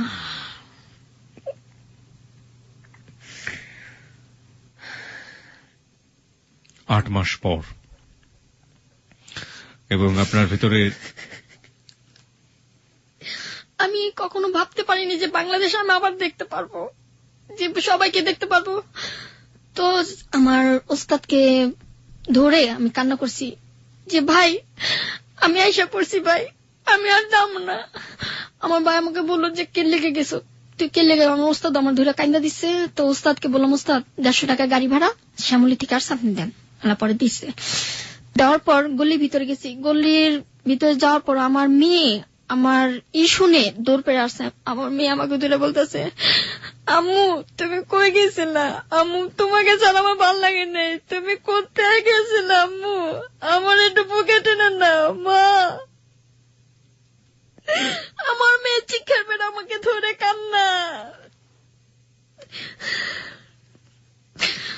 এরপর আমার এলাকার সবাই আমাকে বললো, দেখ চামেলি তোর লাইফে একটা ঘটনা ঘটে গেছে, তুই আর বিদেশ যাওয়ার নাম নিস না। ওর পরে তো আমি কানে ধরছি আমি বিদেশ যাবো না।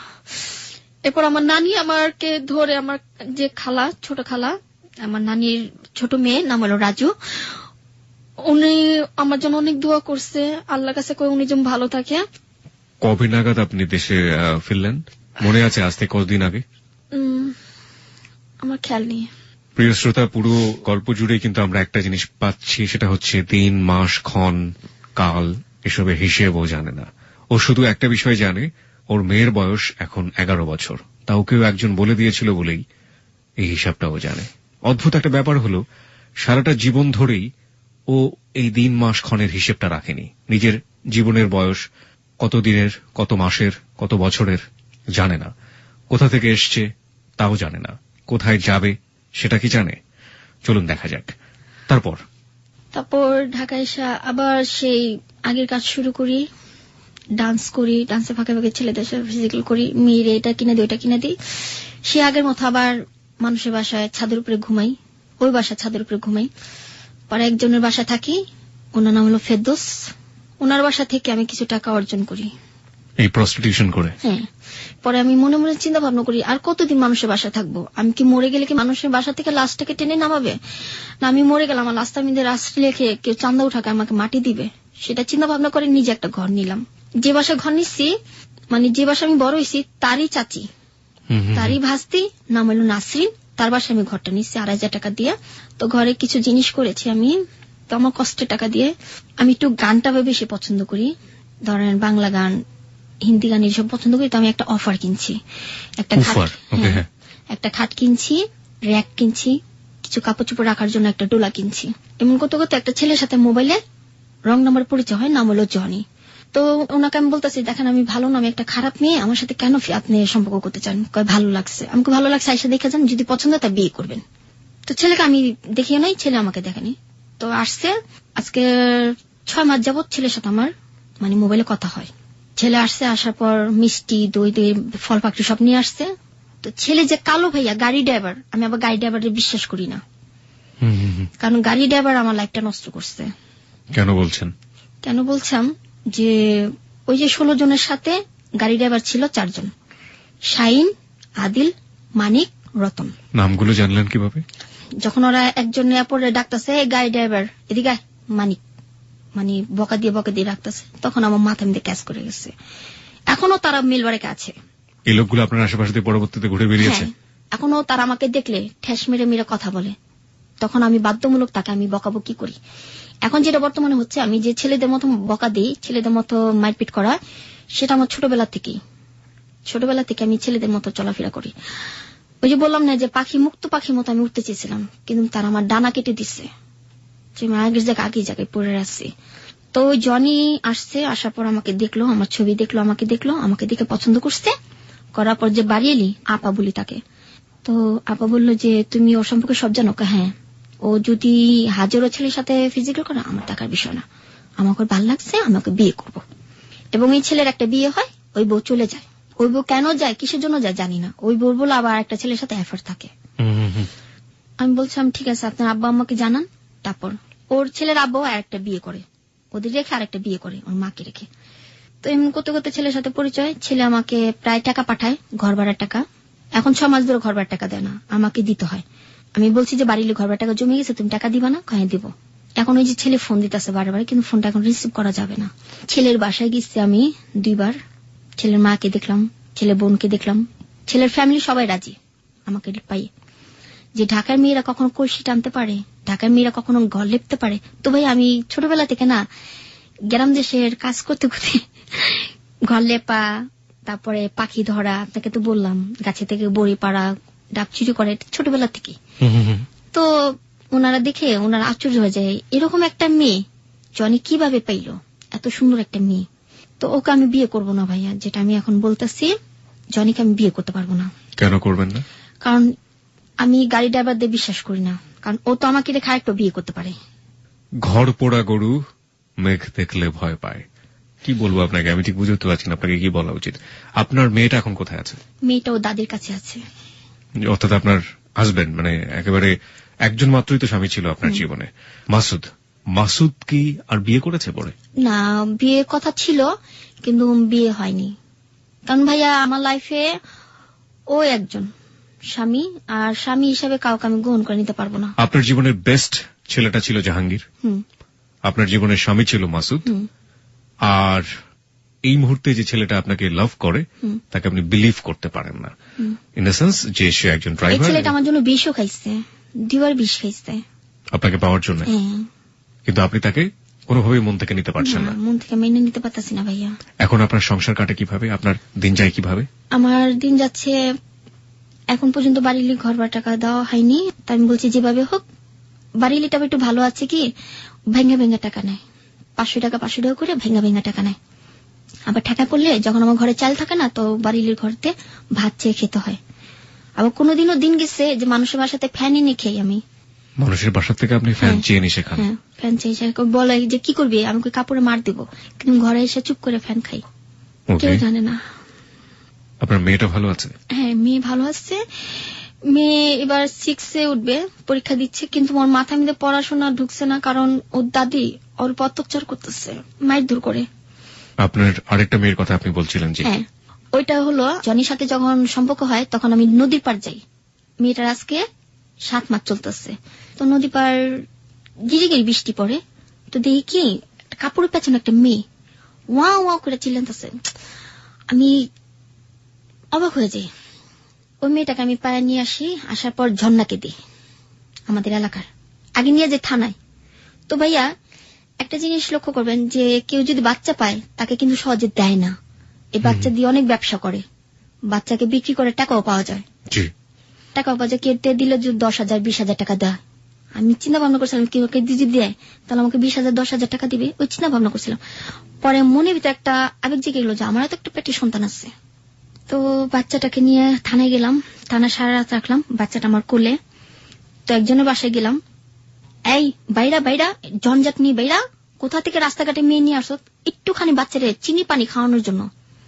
সে খাওয়াইতে দেয়নি, কিন্তু তার চোখের সামনে বাচ্চার আজকে বড় হচ্ছে, তার বাড়ির সাথে বাড়ি। থানায় যাওয়ার পরে কি করলো? জন্নাপাকে ফোন দিলাম, জন্নাপা আপনি কি বাচ্চাটা রাখবেন? কয় রাখবো। জন্নাপাটাকে? জন্নাপা ওই এলাকার। ওকে। বাচ্চার নাম রাখছে আলিশা। না, থানা কি করলো? থানায় ও জন্নাপাকে ফোন দিল, দেওয়ার পর ওর মধ্যে আরেকটা লোক গেছে বাচ্চাটা নেওয়ার জন্য। পর ওই লোকটাকে বড় যে ওসি ওনাকে বাচ্চা দিবে না, যে তুমি তো চলতে পারো না, তুমি বাচ্চা নিয়ে কি করবা, বাচ্চা দুধের খরচ, কাপড়ের খরচ, ও ডাক্তারের খরচ কিভাবে তুমি চালাবা। তো জন্নাপাকে বললো যে আপনি কি বাচ্চাটি নিবেন? হ্যাঁ আমি নিব। তো ওখানকার চেয়ারম্যানের সার্টিফিকেট, চেয়ারম্যানের সিগনেচার, ফারুক ভাইয়ের সিগনেচার, তারপর ওইখানকার আরো কিছু মানুষের সিগনেচার নিয়ে তারপর বাচ্চাটা তাকে দিল। দেওয়ার পর বাচ্চাটাকে আমি বাসায় নিয়ে গেলাম, বাসায় নিয়ে ওনার ঘরে গরম পানিতে বাচ্চাকে গোসল করালাম। যে নাবিটার যে কেচি দিয়ে রাখে, নাবিটা এখন তো পড়েনি, কাঁচা নাবিটা। এত ছোট বাচ্চা? এত ছোট বাচ্চা, একদিনকার বাচ্চা ফালাই দিয়ে গেছে নদীর পাড়ে। নদীর পাড়ে। কোন নদীর পাড়ে এটা? যে নদীর পাড়ে আমি গোসল গোসল করি, নামটা জানেন? হ্যাঁ, বুড়িগঙ্গা নদী। বুড়িগঙ্গা নদীর পাড়ে। গিরিগিরি বৃষ্টি ছিল, একটা কুকুর আমি পালি, কুকুরের নাম হলো আপনার কালী। ওই কুকুরটা আবার ওইটা টানতেছে। ওকে। আমি ছোটবেলা থেকে কুকুর ভালোবাসি, তো আমি কি টানতেছে, বাচ্চা মো করে শীতের ভিতরে দেখি, এত সুন্দর একটা বাচ্চা ভাইয়া বলার বাইরে। ছেলে না মেয়ে? মেয়ে। গ্রিক উপাখ্যানে অসাধারণ একটা গল্প আছে ফিনিক্স বার্ড নিয়ে। আপনারা নিশ্চয়ই জানেন, একটা ফিনিক্স বার্ড পৃথিবীতে জন্ম নেয় এবং এই ফিনিক্স বার্ডের কোনো প্রযোজন হয় না। অদ্ভুত একটা বিষয় হলো যে এই ফিনিক্স বার্ডটা যখন মারা যায় বা মারা যাওয়ার বয়স চলে আসে, তখন পৃথিবীর বিভিন্ন জায়গা থেকে সে খড়কুটো সংগ্রহ করে। খড়কুটো সংগ্রহ করার পরে ফিনিক্স বার্ডটা সেই খড়কুটোর মাঝখানে বসে, বসার পরে তারপরে সেই খড়কুটোর মধ্যে সে আগুন ধরিয়ে দেয়, এবং আগুন ধরিয়ে দেবার পর সেই ফিনিক্স বার্ডটা সেই খড়কুটোর মধ্যে ধীরে ধীরে পুড়ে ছাই হয়ে যায়, এবং সেই ছাই থেকে ছোট্ট আরেকটা ফিনিক্স বার্ডের জন্ম হয়। আজকের গল্পটা হচ্ছে সেটা, যে চামেলিকে আমরা পেলাম সেই চামেলির ইতিহাস আমরা জানি না, সেই চামেলি কোথা থেকে এসছে আমরা জানি না, সেই চামেলি এখন কেমন আছে সেটা আপনি জানলেন, সেই চামেলির ভবিষ্যৎকে আমরা জানি না। এরই মাঝে আরো একজন চামেলির দেখা হয়তো আমরা পেয়ে গিয়েছি। সমাজ তাকে চামেলি বানাবে নাকি কি বানাবে সেটাও আমরা জানি না, কিন্তু আরেকটি ফিনিক্স বার্ডে জন্ম হয়ে গেছে এবং সেটাও চামেলির হাতে। চামেলি, একটু বলবেন যে আপনার মূলত পেশা তো এখন প্রস্টিটিউশন, আপনি এটা করেই জীবিকা নির্বাহ করছেন। কি পরিমাণ টাকা রোজগার হয় আপনার প্রতি মাসে? আমি বললাম না ভাইয়া যে এটা আমার টাকা চলে না, এই টাকাতে আমার সংসার চলে। কারা মূলত আপনার কাস্টমার? যারাই আমাকে ফোন দেয় তাদের সাথে আমি চলে যাই। যে কোনো রিক্সা ড্রাইভার, যে কোনো কেউ হতে পারে? না, রিক্সাদের সাথে আমি কখনো। মানে কি ধরনের লোকদের সাথে আপনি মিশেন? ধরেন ব্যবসায়ী, খুব বড় শিল্পপতি, তাদের সাথে। কয় টাকা দেয় আপনাকে? কেউ যদি সারা রাত রাখে 1000 টাকা দেয়, কেউ সারা রাত রেখে 2000 টাকা দেয়, কেউ রেখে আবার 1500 টাকা দেয়, কেউ আবার 500 টাকা দেয়। সেটা তো আমার হয় না। আপনি কোনো ড্রাগ নেন? টু বি অনেস্ট, না। আপনি কখনো কোনো ড্রাগ নেননি এবং আপনি নেনও নেন না? কত টাকা লাগে আপনার প্রতি মাসে চলার জন্য? প্রতি মাসে আমার 5000 টাকা লাগে। 5000 টাকা দিয়ে আপনার বাড়ি ভাড়া, আপনার মেয়ের খরচ, আপনার খরচ সহ হয়ে যায়। হ্যাঁ। আপনি কোনো কাজ খুঁজেছেন এই সময়ে? হ্যাঁ, খুঁজেছি, শুধু সিগনেচারের জন্য পারছি না। আপনি সিগনেচারটা পারেন না, এই কারণে আপনাকে কেউ কোনো কাজ দেয় না। আপনি কি ধরনের কাজ পেলে কাজ করতে পারবেন? আমার আশা আছে আমি সেলাই কাজ শিখবো। আপনি কোথাও কোনো এনজিওতে, কোনো সংস্থাতে যোগাযোগ করেছেন? না, কাগজ দিয়েছিল সেলাই কাজ করার জন্য, শেখার জন্য, কিন্তু ভাইয়া আমি যে শিখবো, আমি বলছিলাম যে নিজে কিছু করব, অন্য কারো ঘরে যাব না, নিজের ঘরে একটা সেলাই মেশিন করলে আমি নিজে থাকবো, এই ব্যবস্থা করেছিলাম, কিন্তু পারিনি। কেন পারেননি? কারণ ভাই এখন যে পরিস্থিতি বোঝা যাচ্ছে যে আমি অনেক টাকা ঋণ আছি, আমার একটা সমস্যা আছে, ডাক্তার ওষুধ খাচ্ছি অবশ্যই। তো ভাইয়া আপনাদের কাছে একটাই দোয়া, যে আমার জন্য দোয়া করবেন যে আমি বেঁচে থাকি। কি সমস্যা আপনার? কি? আমার বাম পাশে মাঝে মধ্যে খুব ব্যথা করে। ডাক্তার কিছু বলেছে আপনাকে? ডাক্তার এক্সরে করাইছিল, তো এক্সরে করার পর কাগজ এখন তো আমাকে দেয়নি, তো বলছে তোমার নানি আছে, আমাকে আছে, তোমার নানিকে পাঠাই দিও। তো কি রোগ আমি সেটাও জানি না। আমার একটু মাথার সমস্যা আছে, এই যে মাথার ডাক্তি দেখতে পারতেছেন, প্রচন্ড মাথা, জিদ উঠলে মাথা খুব হয়ে যায়, হট হয়ে যায়। আপনার মাথার দাগটা কিসের? সে যে বাসায় আমি বড় হয়েছি, তার একটা পাগল ছেলে ছিল, সে আমাকে ছাদেতে ঢাকাতে ফেলে দিয়েছিল। তারপরে আপনার মাথায় গিয়ে এরকম আঘাত লাগে? টিন ঢুকে গেছিল মাথার ভিতরে, তারা আমাকে হাসপাতালে নিয়ে যায়নি। আমি যখন আমার জিদ উঠে, মানুষের সাথে ঝগড়া করি, তখন আমার মাথা ব্যথা উঠলে আমি অজ্ঞান হয়ে পড়ে যাই, খিস্তি উঠে যায় আমার। ওকে, আপনার কিছু বলার আছে হ্যালো 8920 শ্রোতাদের কাছে? আমার শুধু একটাই কথা বলার ভাইয়া, যে আমি হ্যালো 8920 তে আসা একটাই কারণ, যে মা, আমি যদি তোমার মেয়ে হয়ে থাকি, শুধু একবার আমার সাথে দেখা করো। বাবা, আমার বাবা যদি একটু বেঁচে থাকে, তো বাবা আমার বুকে টেনে বলো যে আমার মেয়ের আমি পাইছি। আমার আর কিছু দরকার নেই, শুধু আমার মাকে চাই, আর আমার বাবা আমার জন্ম পরিচয় কি সেটা আমি দেখতে চাই। আমার বাবাকে আমি জানি না, আমার মাকে সেটাও আমি জানি না, আমার মা কেমন ছিল সেটাও আমি জানি না। মানুষের ছোটবেলা জন্ম নেয়, মার বুকে দুধ খেয়ে বড় হয়, কিন্তু আমি বুকে দুধ খাইতে পারিনি, আমি বার খেয়েছি।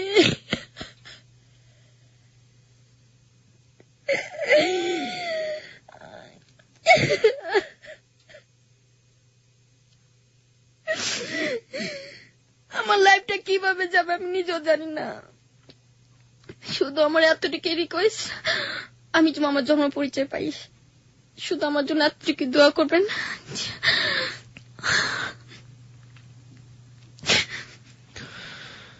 আমরা জানি না প্রিয় শ্রোতা, ও যেটা চেয়েছে সেটা আদৌ আমরা দিতে পারবো কিনা।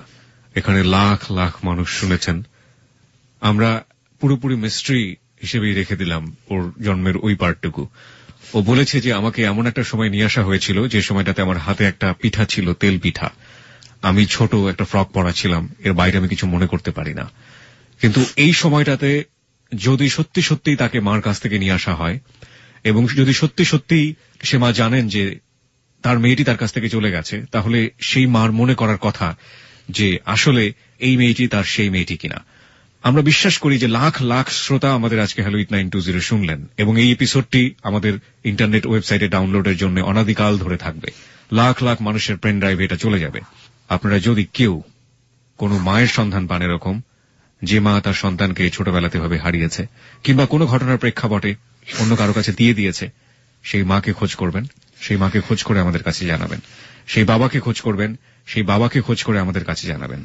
আমরা ঘটনার পুঙ্খানুপুঙ্খ বিশ্লেষণ করে যদি দেখি যে আজকে যে অতিথি চামেলি, তার সেই চামেলির শৈশবের সাথে সেই মা কিংবা বাবার হারিয়ে যাওয়া সন্তানের মিল রয়েছে, তাহলে চামেলিকে আমরা তার কাছে তুলে দেব। আমরা শুধু এতটুকুই করতে পারি, এর চেয়ে বেশি কিছু করার আপনাদের হাতে ছেড়ে দিলাম। যে চামেলিকে আসলে এই জীবনে থাকবে, হাজারটা চামেলি আমাদের এই সমাজে রয়েছে, আমরা কি একটা চামেলির জন্য কোনো কিছু করতে পারবো না? সমস্ত কিছু আপনাদের হাতে ছেড়ে দিলাম প্রিয় শ্রোতা। আমরা দেখেছি এখানে বর্ষা ইসলামের গল্প প্রচার হবার পর লাইন দিয়ে লোকজন দাঁড়িয়েছিলেন তাকে বিয়ে করবার জন্য। বিয়ে করা কোনো সমাধান নয়, শুধুমাত্র বিয়ে করেই সমাধান হবে না। এই মেয়েটির পুনর্বাসন খুবই জরুরি। আমরা বিশ্বাস করি না যে একজন চামেলিকে দিয়ে হাজারটা চামেলির অবস্থা পরিবর্তন হয়ে যাবে, তবে আমরা বিশ্বাস করি লাখো শ্রোতা এখানে রয়েছেন, তারা একটু একটু করে চাইলে একজন চামেলিকে সুস্থ এবং সুন্দর একটা জীবন দিতে পারেন। আমরা সেই বিশ্বাসটি নিয়েই আজকে হ্যালো 8920 তে চামেলির এই পর্বটি এখানে শেষ করতে চাই।